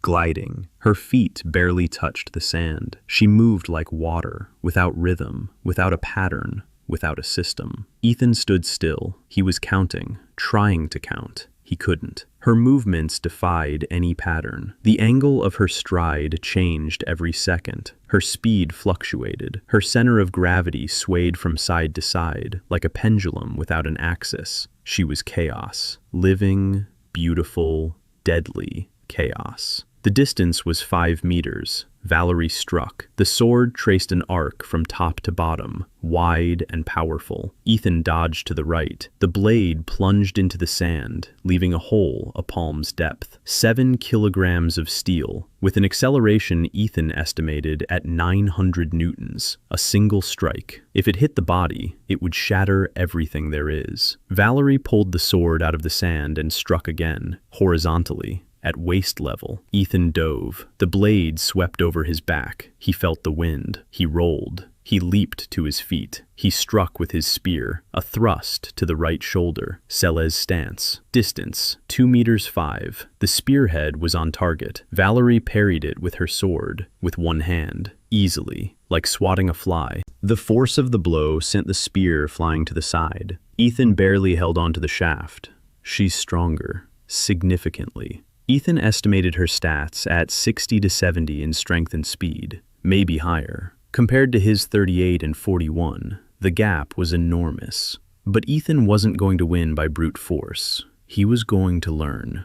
He attacked. A series of thrusts. Fast, short. Sel had taught him 7 types of thrust. He used all 7 in 10 seconds. Valerie parried 6. The 7th grazed her forearm. A scratch. A drop of blood. Valerie looked at the scratch. then at Ethan. Her smile vanished. Her eyes changed. No longer playful, serious. She said no one had touched her in a long time, and she sped up. The world changed. Valerie was moving so fast that Ethan could no longer see the sword, only blurry streaks of silver in the air. A sense of distance screamed at him. Dodge, dodge, dodge. He dodged. Once, twice, 3 times. On the 4th strike, it hit him. The flat side of the sword against his thigh, not the blade. She controlled every millimeter. His thigh went numb. Ethan fell to one knee. Valerie stopped. She stood over him. The sword was at his throat, the flat side, not the blade. She said the fight was over. Ethan looked up. He looked at her. She was waiting for something. Not surrender, not a plea, something else. Ethan stood up. His knee ached. His thigh wouldn't obey him, but he stood up. He raised his spear and attacked. Valerie parried it. He attacked again and again and again. She parried every strike. Every time he got back up and struck again. Not because he could win, because he wanted to understand her style, her movements, her chaos. After 3 minutes, Valerie lowered her sword. She took a step back. She looked at him for a long time, and she spoke a phrase the arena would remember for years to come. She said that they were both collections of other people's deaths, that the difference was that she knew whose they were. Ethan didn't answer. He stood on the sand, drenched in sweat, with a swollen thigh and a spear in his hand, and he thought about what she had said. Collections of other people's deaths. She was right. Every fragment in his body was a part of a person he had outlived, a part of the pain he had endured and turned into strength. 27 strangers lived in his muscles, and each of them had left behind not only a skill, but also a trace of their life. Valerie tucked her sword behind her back. She stepped closer, quietly, so that only he could hear. She said she knew this arena, that she'd started out as meat, just like him, in another arena, in another city, but on the same sand, and that what she saw in him was what she'd seen in the mirror 10 years ago. Hunger. Not the hunger of the stomach, but the hunger of a person who knows they can become something greater and won't stop until they do. She offered him a spot to train at the Steel Rose, with her, under her guidance. Ethan thought about it for 3 seconds. Then he turned her down. He said he had unfinished business here. Valerie snorted. She said she knew he'd refuse. That's exactly why she liked him. She slapped him on the shoulder, hard again,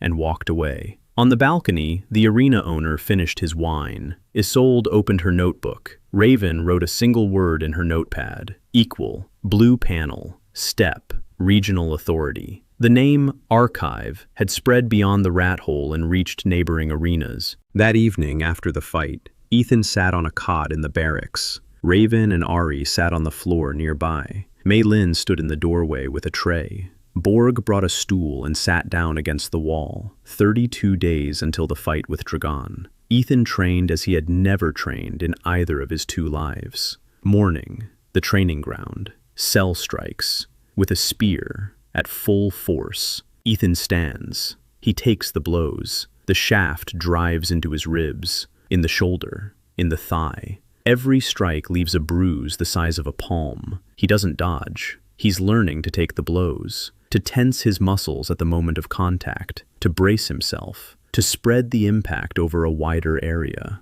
After the training ground, a sparring match, every day. 69th, 70th, 71st. Ethan defeated most of them. He lost only to those he chose to face, fighters with heavy punches, fighters with gifts, fighters who struck like Dragon. Hard, brutally, without precision, pure power. Every defeat gave him the pieces he was missing. Impact resistance, pain threshold, recovery speed. His body was becoming tougher, not stronger, but tougher. The difference is fundamental. A strong fighter hits hard. A resilient fighter withstands heavy blows. Ethan needed the latter. His weight had reached 72 kilograms. Strength, 47 out of 100.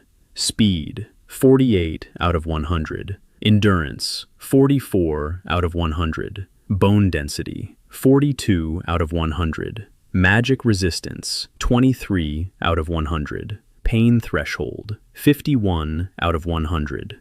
The last stat was key. 51% meant he could withstand a blow that would break a bone without losing consciousness from the pain. He could stand with a broken arm. He could breathe with a broken rib. He could think even when his body was screaming. Mei Lin fed him 3 times a day. Meat, beans, eggs, bone broth, bread and butter. She got up 2 hours early to prepare a separate meal for him.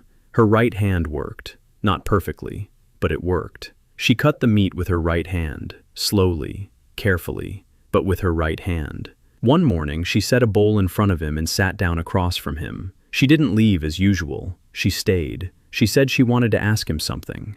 Ethan ate. He waited. She asked how he knew about bones and joints, about angles of union, about exercises that work for a specific fracture. She'd asked him this before. He'd dodged the question. This time, she wouldn't let him get away with it. She looked straight at him, warm eyes, tired but warm. Ethan thought for a moment. He decided to tell part of the truth. He said that in another life, he'd studied how the human body moves, that it had been his job to look at people and see not faces but mechanisms, joints, muscles, angles. That when he looked at her arm, he saw not a scar, but a 15-degree angle and 3 muscles that could be reconfigured. Mei Lin listened. Then she asked what "in another life" meant. Ethan remained silent. She didn't press him, but she looked at him the way people look when they realize that the person next to them carries something immense and incomprehensible within them, and they accept it without explanation.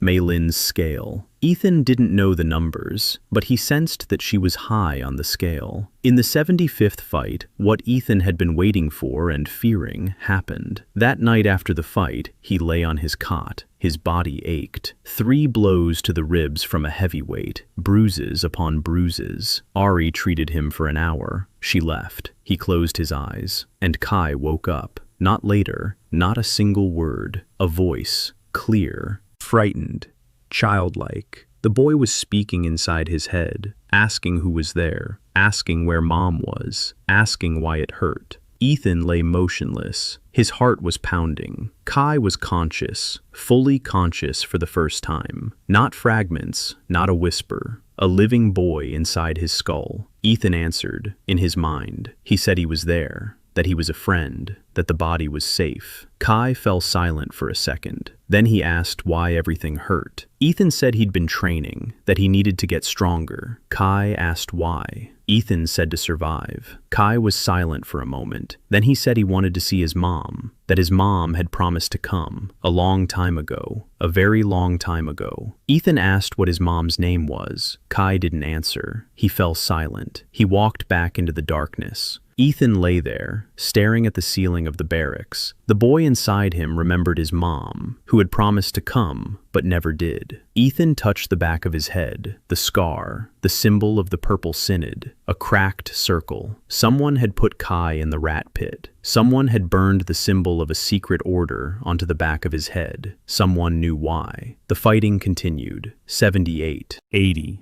85. Ethan fought like a machine, automatically. His body moved on its own. 27 foreign fighting styles switched back and forth without his conscious involvement. His mind was occupied with something else. He was searching for answers. Through Raven, he learned Dragon's story, facts known to very few. Dragon the Butcher, real name unknown. He showed up in the pit 8 years ago. Young, skinny, no gift. Bought for 6 copper coins, slightly more expensive than Kaya. He lost his first 3 fights. He won the 4th, and he hasn't lost a single fight since. His gift of frenzy manifested during his 10th fight. Too late. Gifts usually manifest at age 15 during initiation. Dragons manifested in the arena, under the pressure of pain and blood. It was a rarity, an anomaly. Raven told him something else. Dragon had a sister, a younger one. She was 14 when he was sold to the arena. They showed her a body in a coffin,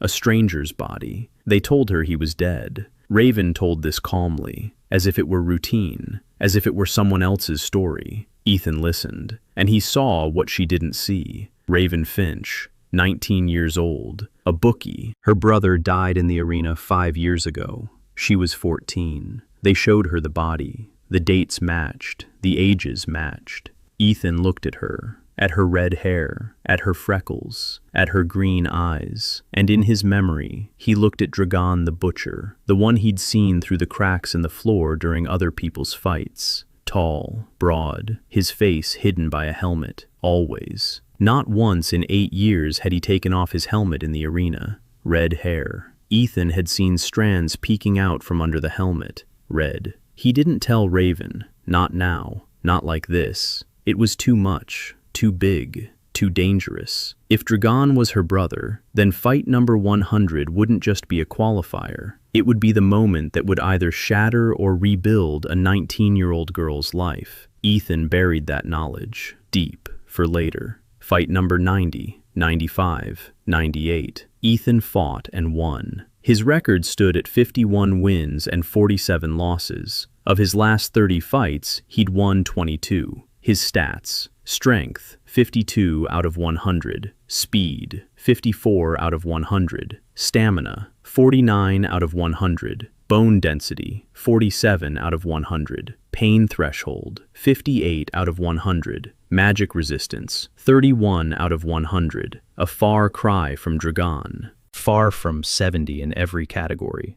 But enough, if the plan works. The 99th fight, the last one before Dragon. Ethan won in 40 seconds. Clean, precise, beautiful. The crowd roared the name Archive. The owner stood on the balcony. He wasn't sitting, he was standing. Isolde was beside him. Her notebook was open. She was taking notes. Valerie North was in the stands. She'd come especially for this. Steel Rose had let her champion go to watch the fight of the century, the night before the 100th fight. Ethan sat on his bunk. Everyone had gathered around him. Mei Lin set a bowl of soup in front of him. A double portion, a triple portion. Meat, vegetables, bone broth. She stood silently by the door, her hands clasped. The morning of the 100th day. The sky over Rat Hole was gray, as always. Ethan woke up before dawn. He lay on his cot, staring at the ceiling. His body was calm.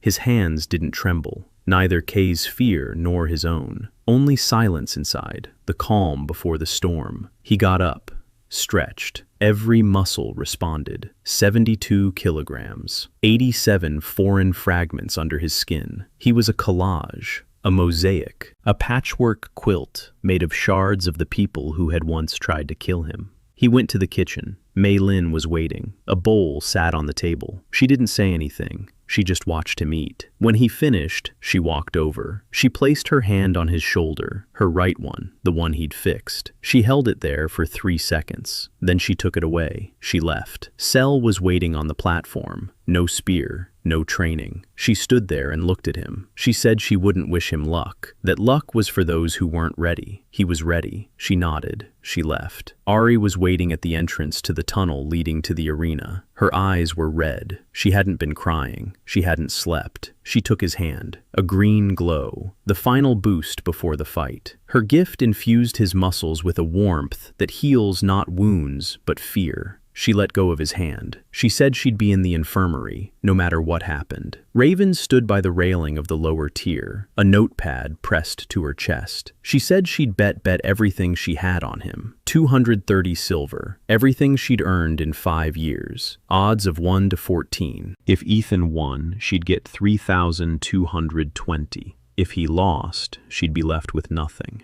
Ethan looked at her. Red hair, freckles, green eyes. The eyes he'd seen on Dragon peeking out from under his helmet. The same eyes. He almost spoke, stopped himself. Not now. He nodded at her, kept walking. 47 steps to the arena. He counted every one, just as he had on the first day, just as he would on the last. The light hit his eyes. The arena was packed, more packed than ever. People were standing on the roofs of neighboring buildings, on the walls, in the trees beyond the walls. The city had come to watch. The archivist versus the butcher. Meat versus the king. 0 versus 214. The master stood on the balcony, upright, without a glass. Isolde stood beside him, her notebook closed, hands at her sides. She looked down at Ethan. In the far stands, Valerie North, white hair, gray eyes, a two-handed sword on her back. She wasn't smiling. She was waiting. The gates opposite opened. Footsteps, heavy, rhythmic, like a hammer striking an anvil. Dragon the Butcher emerged from the darkness of the tunnel, 2 meters tall, 110 kilograms. A helmet covered his face.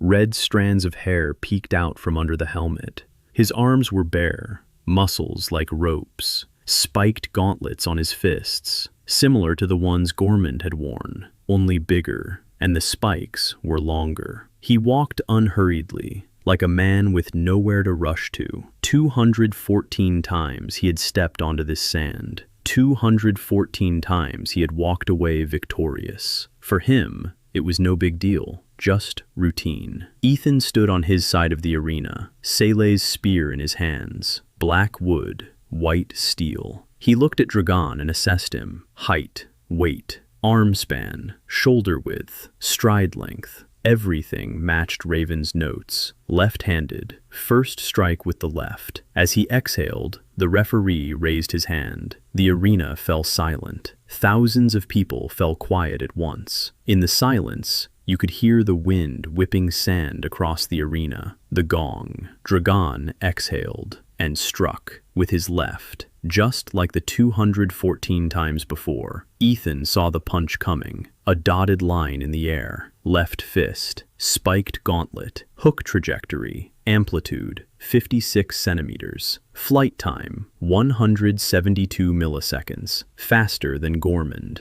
faster than anyone Ethan had ever faced.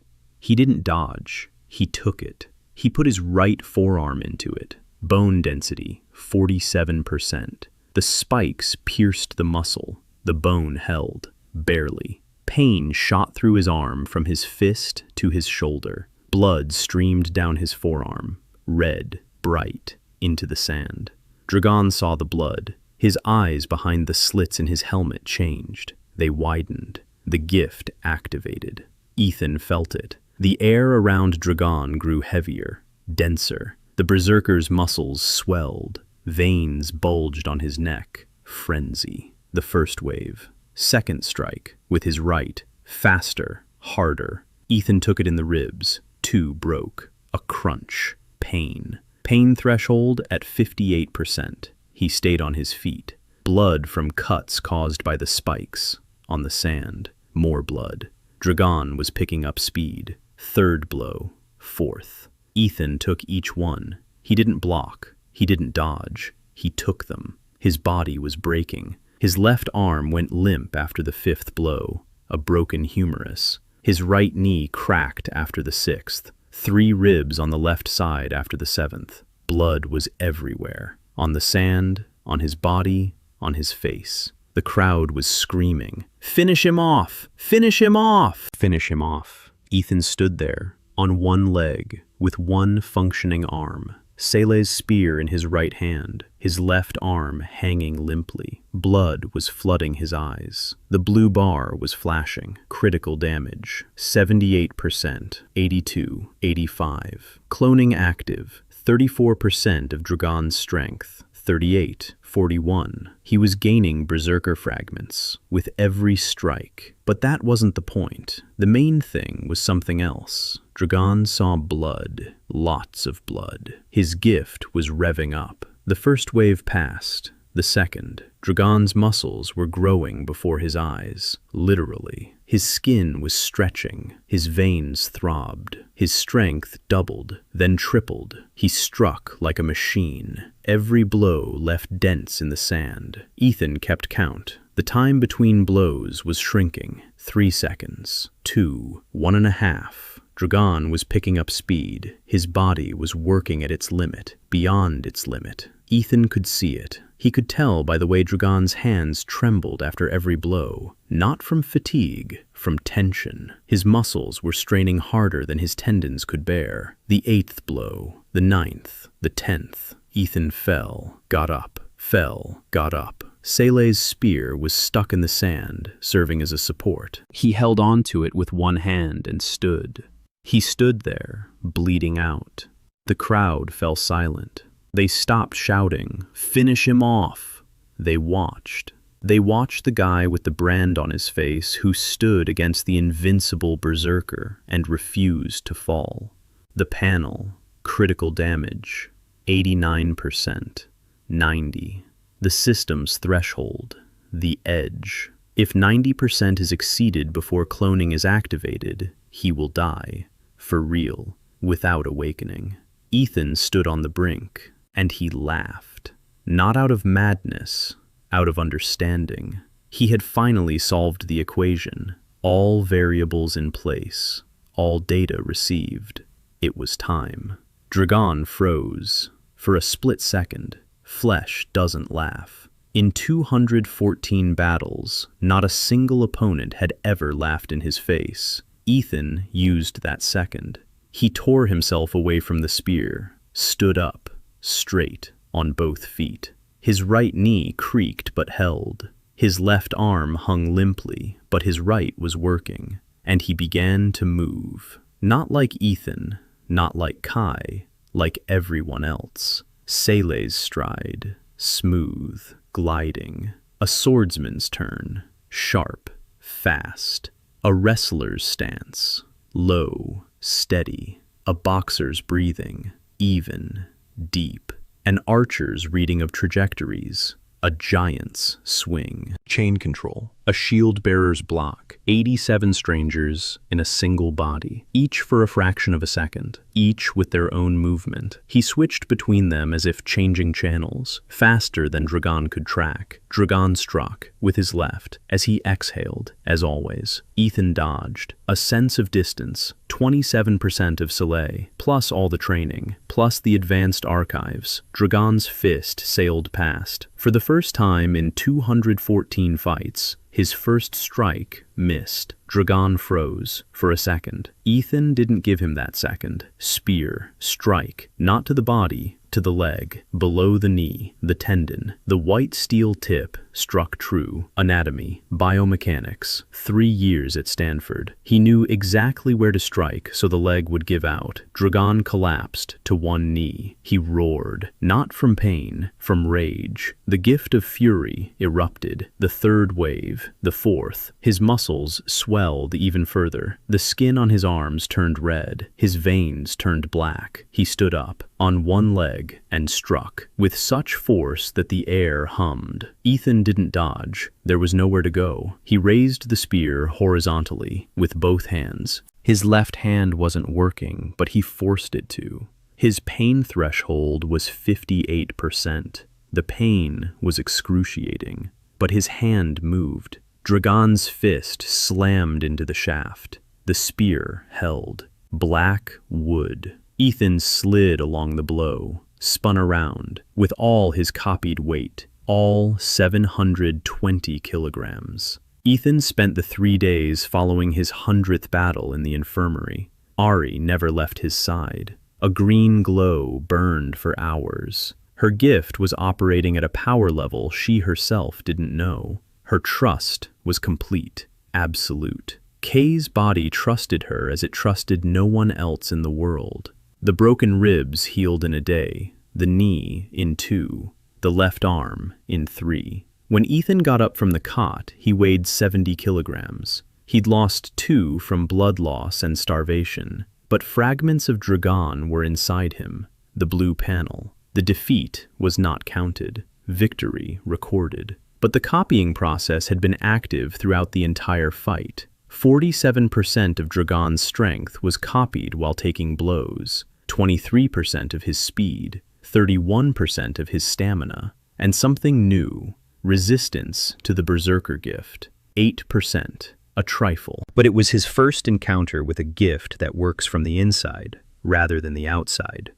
His new stats: strength, 64 out of 100, speed, 61 out of 100, stamina, 58 out of 100, bone density, 53 out of 100, pain threshold, 62 out of 100. He was no longer an average fighter. He had become strong. Not a champion, not a legend, but a fighter who cannot be ignored. On the first day after his recovery, Raven came to see him. She knew, not because Ethan had told her, because she had seen Dragon's face. Green eyes, red hair, freckles, her own reflection in someone else's body. She sat on the floor of the infirmary, a notebook on her lap, closed. She was silent for 10 minutes. Then she said they'd shown her the body, 5 years ago. They told her brother was dead. She cried for 3 days. Then she stopped. She learned to count instead of crying. Numbers don't betray you. Numbers don't die. Numbers are always honest. And now it turns out that numbers lie too, because the body in the coffin belonged to a stranger, and her brother had been fighting 20 meters away from her for 8 years,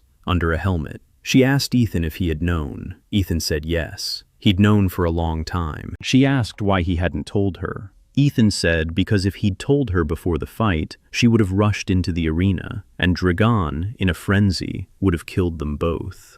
Raven was silent. She thought. Then she nodded. She said he was right, and that she hated him for it, and that she was grateful, all at the same time. She left. Dragon was lying in the infirmary next door. Ethan came to see him on the second day. The berserker was conscious, without his helmet. His face was young, tired. His green eyes looked at Ethan without malice, without hatred, with something resembling relief. He said that for the first time in 8 years, he'd woken up without the taste of blood in his mouth. That the frenzy isn't a gift, it's a cage from within. When the gift activates, he ceases to be himself. He becomes a machine, a meat grinder, and he can't stop until the opponent falls. 214 times. 214 people. He remembered every one of them. He said he saw Raven in the stands, that he recognized her right away, and that at that moment, the frenzy let him go, for the first time in 8 years. Because you can't be a berserker when your sister is watching you.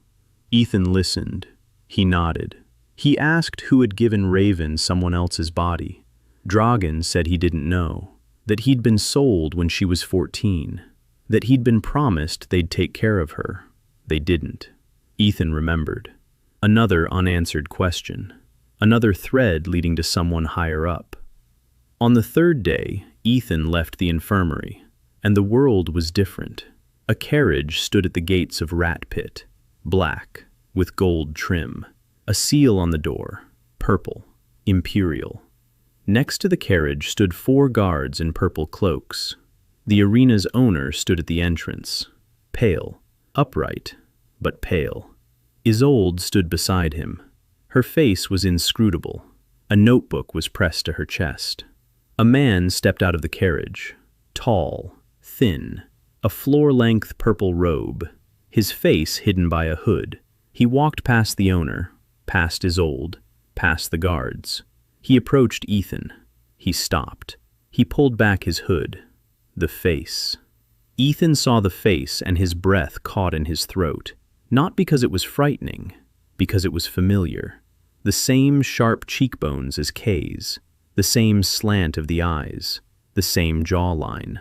Older, harsher, wrinkles around the eyes, gray hair at the temples, but the structure of the face was the same. A genetic resemblance that Ethan estimated at 80% at first glance. His father. The man in the purple robe looked at Ethan through the bars of the gate and said 2 words. "Hello, son." Ethan stood there. He looked at the man who had sold his own child to the rat pit, who had branded the order's symbol on the back of his head, and who had vanished for years.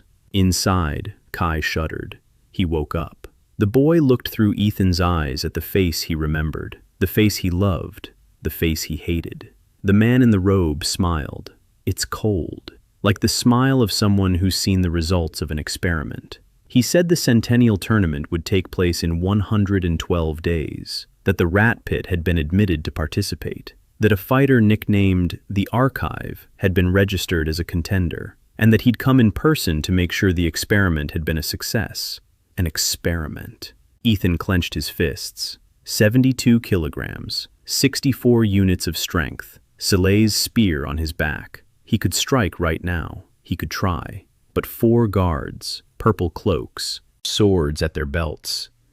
And something else, something in this man's eyes, a calmness possessed only by those who are absolutely certain of their own safety. This man wasn't afraid of anything, of anyone. Ethan unclenched his fists. He asked who he was. The man said his name was Lord Varan Kai, senior advisor to the Purple Synod, and the father of the body in whose body Ethan now lived. Varan Kai. The boy was named after his father, who later sent him into the arena. Ethan asked why. Varan said that the archive was not a random gift. It was the result of 10 years of research. The Synod had been searching for a way to create the perfect fighter. Not a strong one, not a fast one, a versatile one, one who absorbs the power of others. For this, they needed a body without its own gift, but with the potential to receive others. The body of a child with a clean neural network and a catalyst, a soul from a world without magic. From a world where people analyze movement at a level that is considered sorcery here, Ethan's world. His transfer wasn't an accident. They found him, chose him, pulled him out, and placed him in Kay's body, on purpose. Ethan stood there, listening. The ground was slipping away beneath his feet, not from shock, from anger, cold, pure, like a formula that had been solved only to reveal an ugly answer. His life, his death, on the campus bridge. Ice, curb, a blow to the temple. All of this had been planned by someone from the Purple Synod, someone who could reach into another world. Varan said that the Centennial Tournament wasn't the goal. It was a means to an end. The purple blade takes the seat at the Emperor's left hand, and whoever sits at the Emperor's left hand has access to the Empire's archives, to the laws, to the structure of power. Synod doesn't want the throne. The Synod wants control, through Ethan, through the archives, through the boy whose father sold him for 4 copper coins. Varan pulled up his hood. He turned toward the carriage. At the threshold, he turned back. He said he would return after the tournament, that Ethan had no choice, that the archive system belonged to the Synod, and that Kai belonged to him. The carriage drove off. The dust settled. Ethan stood at the gate. Isolde approached, silently. She stood beside him. A minute later, she took off her glasses. She looked at him. She said she knew. That she was a member of the Purple Synod. That she had been sent to observe the experiment. That she was supposed to report to Varan. Ethan turned to her. She said she had stopped reporting 2 months ago. That the last 6 reports she'd sent to Varan were false, incomplete, underreported. She had sabotaged her own order, for his sake. She said she didn't know why, that the numbers had stopped adding up, that he had broken her formula, that a living person who gets up from the sand every day, counts the degrees and remembers everyone who beat him, that's not a test subject and not an experiment. That's a human being, and she had chosen his side. Isolde Valerian's scale, 50 out of 100. Threshold reached. Reward. Isolde Valerian has openly betrayed the Purple Synod. The blue panel, a new goal. The Centennial Tournament, 12 arenas, 143 fighters, 1 throne. And in that small print, one more line. The hidden goal, find his father, or destroy him, 112 days. That's how long remained until the Centennial Tournament. Ethan spent every single one of them. Training with Cell in the morning, fights in the afternoon, analysis in the evening. At night, conversations with Kai. The boy woke up every night now. Not for long. For a minute, 2.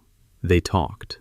In their minds. 2 people in one skull. Ethan told him about another world. About Stanford. About the labs. About the high-speed cameras. Kai listened. He didn't understand half of it, but he listened, because Ethan's voice was the only warm sound in the darkness where he had been hiding for years. Kai talked about his mom, a woman from the northern marshes, dark hair, a quiet voice. She used to sing to him before bed, the same song over and over. Kai didn't remember the words, just the melody. His father took him away when he was 6. He told his mom he was taking him to a doctor. His mom was waiting. Kai knew it. He could feel it. Somewhere in the northern marshes, a woman was waiting for the boy who hadn't returned 11 years ago. Ethan promised, in his mind, silently, to find her. After everything, when it's all over, if he survives, to find her and return her son to her, or at least the truth. The Centennial Tournament began on the first day of winter. 12 arenas, 143 fighters. The Emperor's Stadium in the capital, Valkar, huge, stone, ancient. The stands held 50,000 people, and they were full. Ethan stepped onto the stadium's sand as the representative of the rat hole, the smallest arena, the poorest, the most despised. The crowd booed him when his name was announced. Archive. No one in the capital knew that name. To them, he was just meat from the hole. Standing beside him were the champions of other arenas, huge, strong, in gleaming armor, with weapons that cost more than the entire rat hole.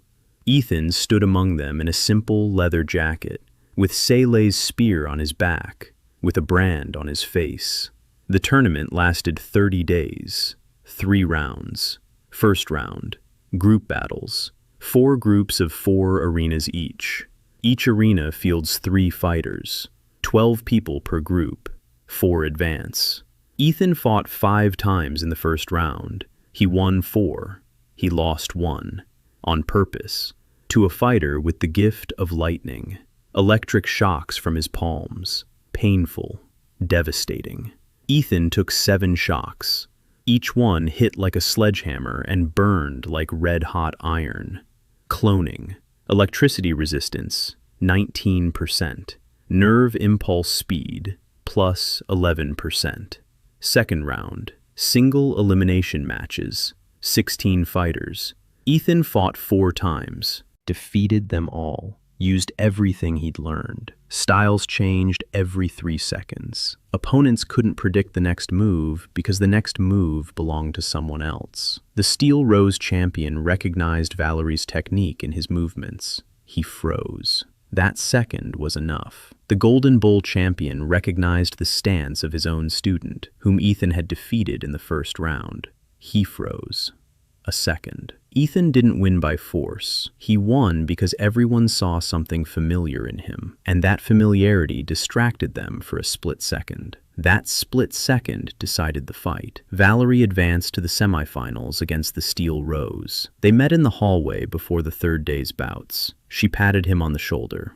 Not hard, for the first time. She said that if they met in the final, she wouldn't hold back. Ethan said he expected nothing less. She smiled, not greedily, warmly. The way someone smiles when they've finally found an equal. The final. 4 fighters. Ethan, Valerie, the Iron Claw champion named Morg, the Crimson Throne champion named Lekt, a 2-handed hammer, the gift of petrification. A single touch, and the opponent's skin turns to stone. Semifinals. Ethan versus Lekt. Hammer versus spear. The gift of petrification versus 102 duplicated fragments. Lekt struck. Ethan dodged 34 times. 34 blows from the hammer into thin air. On the 35th, Lekt grew tired. The hammer slowed. Ethan closed in. A thrust to the shoulder. Lekt grabbed the shaft. His palm touched the wood. The petrification spread down the spear. Ethan let go of his weapon. He pulled a dagger from his belt. A short one. A gift from Dragon, who had sent it via Raven. A blow to Lekt's wrist, right on the tendon. The hammer fell. A second blow,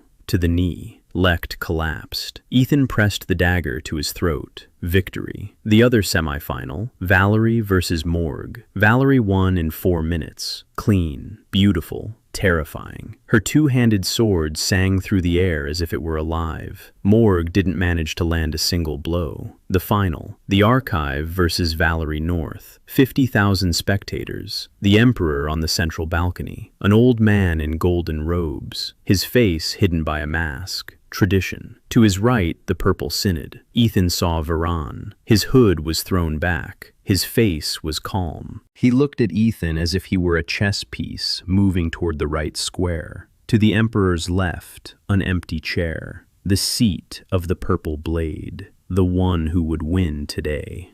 The gong. Valerie didn't wait. She attacked. Chaos. Water. No system. No pattern, no degrees or milliseconds. Pure intuition. Ethan dodged. He tried to calculate. He couldn't. Her movements defied every formula. She was the only opponent whom his system couldn't read. The sword sliced across his shoulder. Blood. Another blow. To the ribs. Flat, but powerful. Ethan was sent flying 3 meters. He got up. Valeri was advancing on him. She wasn't smiling. Her eyes were gray, serious. She had said she wouldn't hold back, and she didn't. Ethan stopped count. For the first time since waking up in this world, he stopped breaking his movements down into degrees. He stopped looking for patterns, and he began to move, not as an analyst, as a fighter. 102 fragments of 102 people. Each lived in his muscles. Each remembered its own battle. Each knew its own movement.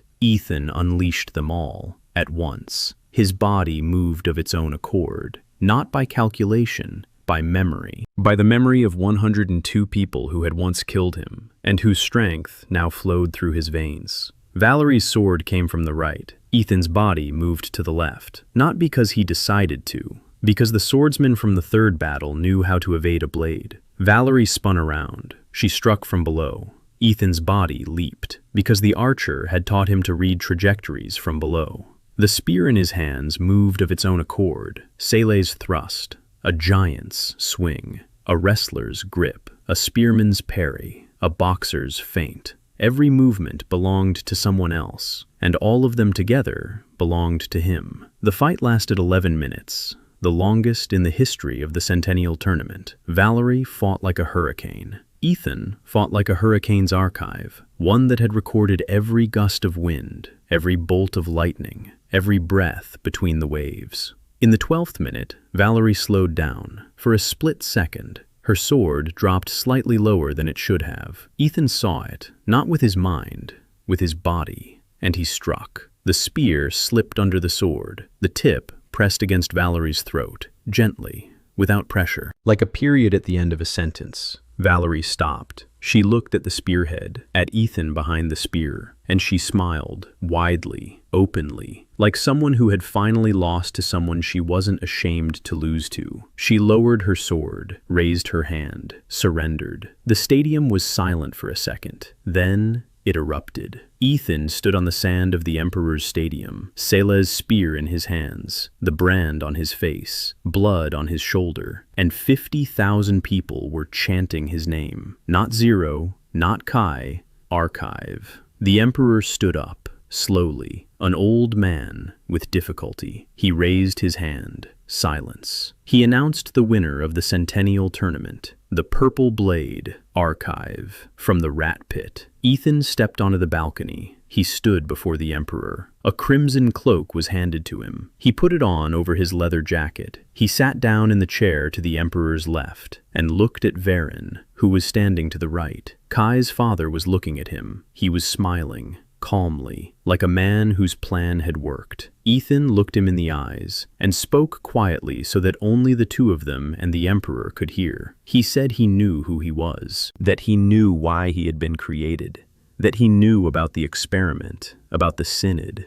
and about the boy who had been sold for 4 copper coins, and that he had his first request as the Purple Blade, by right granted to the tournament's victor. One request the Emperor could not refuse.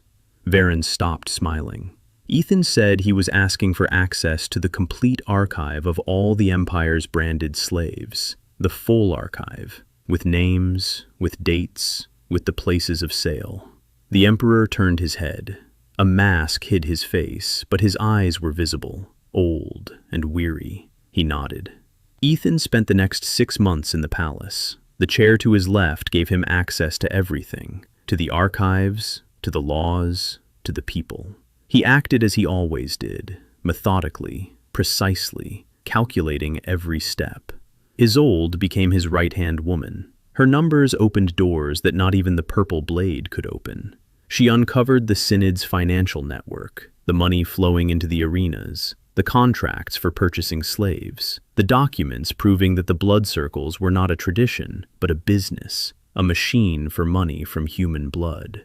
Raven became his eyes and ears in the city. Her network of bookies and errand boys covered all 12 arenas. She knew everything that happened in every arena across the empire. Dragon became his shield. The former butcher took off his helmet, for good. He revealed his face, red hair, green eyes, Raven's brother, alive. His gift of fury no longer controlled him. Ethan had taught him what he himself had learned, to count. Not to feel the blood, but to count it, to turn rage into data. Dragon stood next to Ethan then at every meeting, in silence. 214 victories in a single body. No one dared to argue. Cell had reclaimed her name, Cell June, a former royal guard. Her respect rating had reached 100. She told everything. Who had set up her squad at court? The name, Varan Kai, senior advisor to the synod, the same man, Kai's father, a traitor to the guard. The threads wove together into a single rope. Ari healed, not in the basement infirmary, in the palace hospital. Her gift grew, not from practice, from trust. Every person she helped made her stronger. Ethan arranged for her to get a license, a real one, an imperial one. The first legal healer's license ever issued to a child of healers in the entire history of Valkar. Ari cried when she received the document. For the first time in 8 years, she cried not from pain. Mei Lin stayed in the kitchen, not the palace kitchen, her own. She opened a tavern at the gates of Rat's Pit, with the money Ethan had given her through Raven. She prepared broth, that very same broth. She cut the meat with her right hand, quickly, confidently. She named the tavern simply, The Bowl. Valerie returned to the Steel Rose, but she came back every month. She brought news. She brought allies. She brought her laughter, which filled the palace halls like sunlight. She told Ethan the truth about herself, the Emperor's illegitimate daughter, the blood sister of that old man in the mask. She'd been hiding in the arenas because the Synod wanted to kill her as a threat to the throne. Ethan secured recognition for her, official and public. Valerie became a princess, but not for long.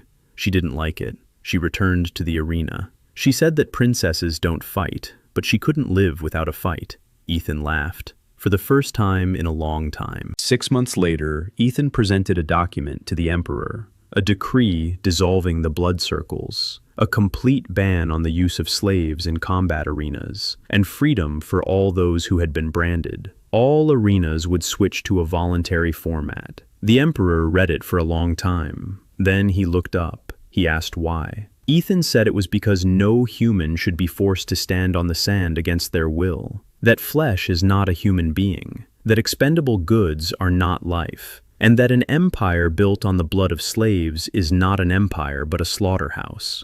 The Emperor signed it. Varan Kai was arrested that very day. Cell personally snapped the shackles onto his wrists, a spear in her hand, white scars on her face, her eyes cold. She said one sentence to him, that 8 years he had sent her into the arena. Now she was sending him into a cage. Symmetry. Varan offered no resistance. He looked at her, then at Ethan, and said that Ethan didn't understand, that the archive wasn't just a gift, it was a weapon, that without the synod there would be no one to control it, and that one day Ethan would regret it. Ethan didn't answer. He turned away. He walked off. Tichi took off his mask. Beneath it was a face, young, familiar. Mei Lin was standing nearby when he took it off. She saw him, and her knees buckled. Her brother. The younger brother she'd lost 12 years ago. Taken by the Synod at the age of 7. Turned into a weapon, into an observer, into a faceless ghost. She embraced him. He stood motionless. He didn't remember how to hug.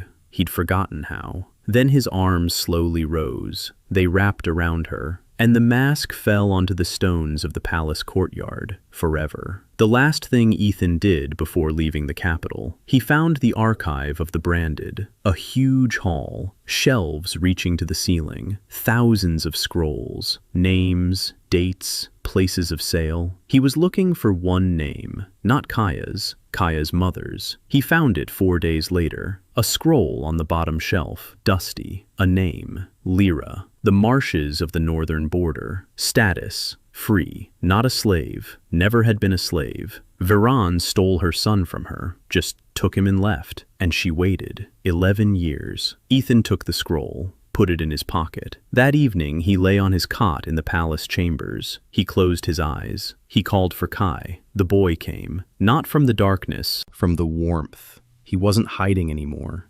Ethan said he'd found her, that his mother was alive, that her name was Lyra, that she was in the northern marshes, and that they would go to her. Kai was silent for a long time. Then Ethan felt something he hadn't felt since he'd arrived in this world. Tears. Not his, Kai's. The boy was crying inside their shared body, and Ethan cried along with him. A week later, Ethan stood on the road leading north. Behind him lay the capital, the palace, the purple blade's throne in which Valerie now sat, because someone had to keep things in order while he was away. Ahead lay the swamps, the cold, and the woman who had been waiting for 11 years. His people stood beside him. Not all of them. Mei Lin had stayed at the tavern, but she'd sent a basket of broth with him for the road. Ari walked beside him, with her new license and little pots of herbs. Raven walked on the other side, a notebook tucked under her arm. She was keeping track of travel expenses.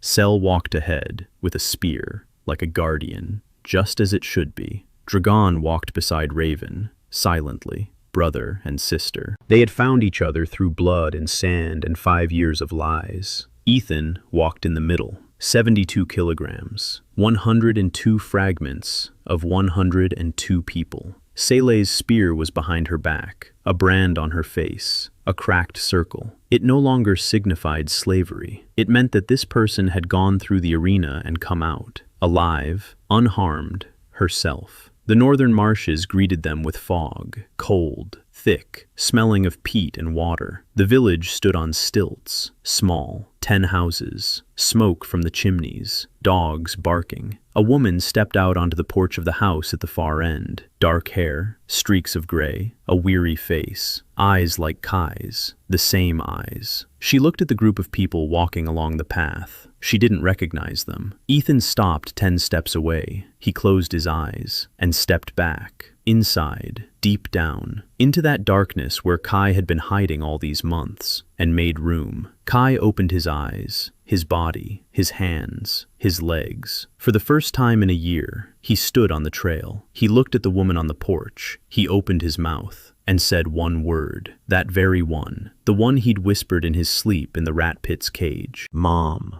The woman on the porch froze, her hand pressed to her mouth, her eyes wide. Then she ran, down the steps, along the trail, through the mud and water, barefoot. She embraced him. She embraced the body of her boy, thin, covered in scars, with a brand on his face, with foreign muscles beneath his skin. But he was his, hers. Kai hugged her back, and he cried, loudly, like a child, which he still was. Ethan sat inside, in the darkness, quietly, calm, listening to the boy cry in his mother's arms. And he felt that, for the first time since his death on the campus bridge, he was where he belonged. Not a graduate student, not a fighter, not a purple blade. A man who had done what he had to do, brought the boy home. The system flashed in the darkness. One line, mission accomplished. Ethan smiled. He closed his eyes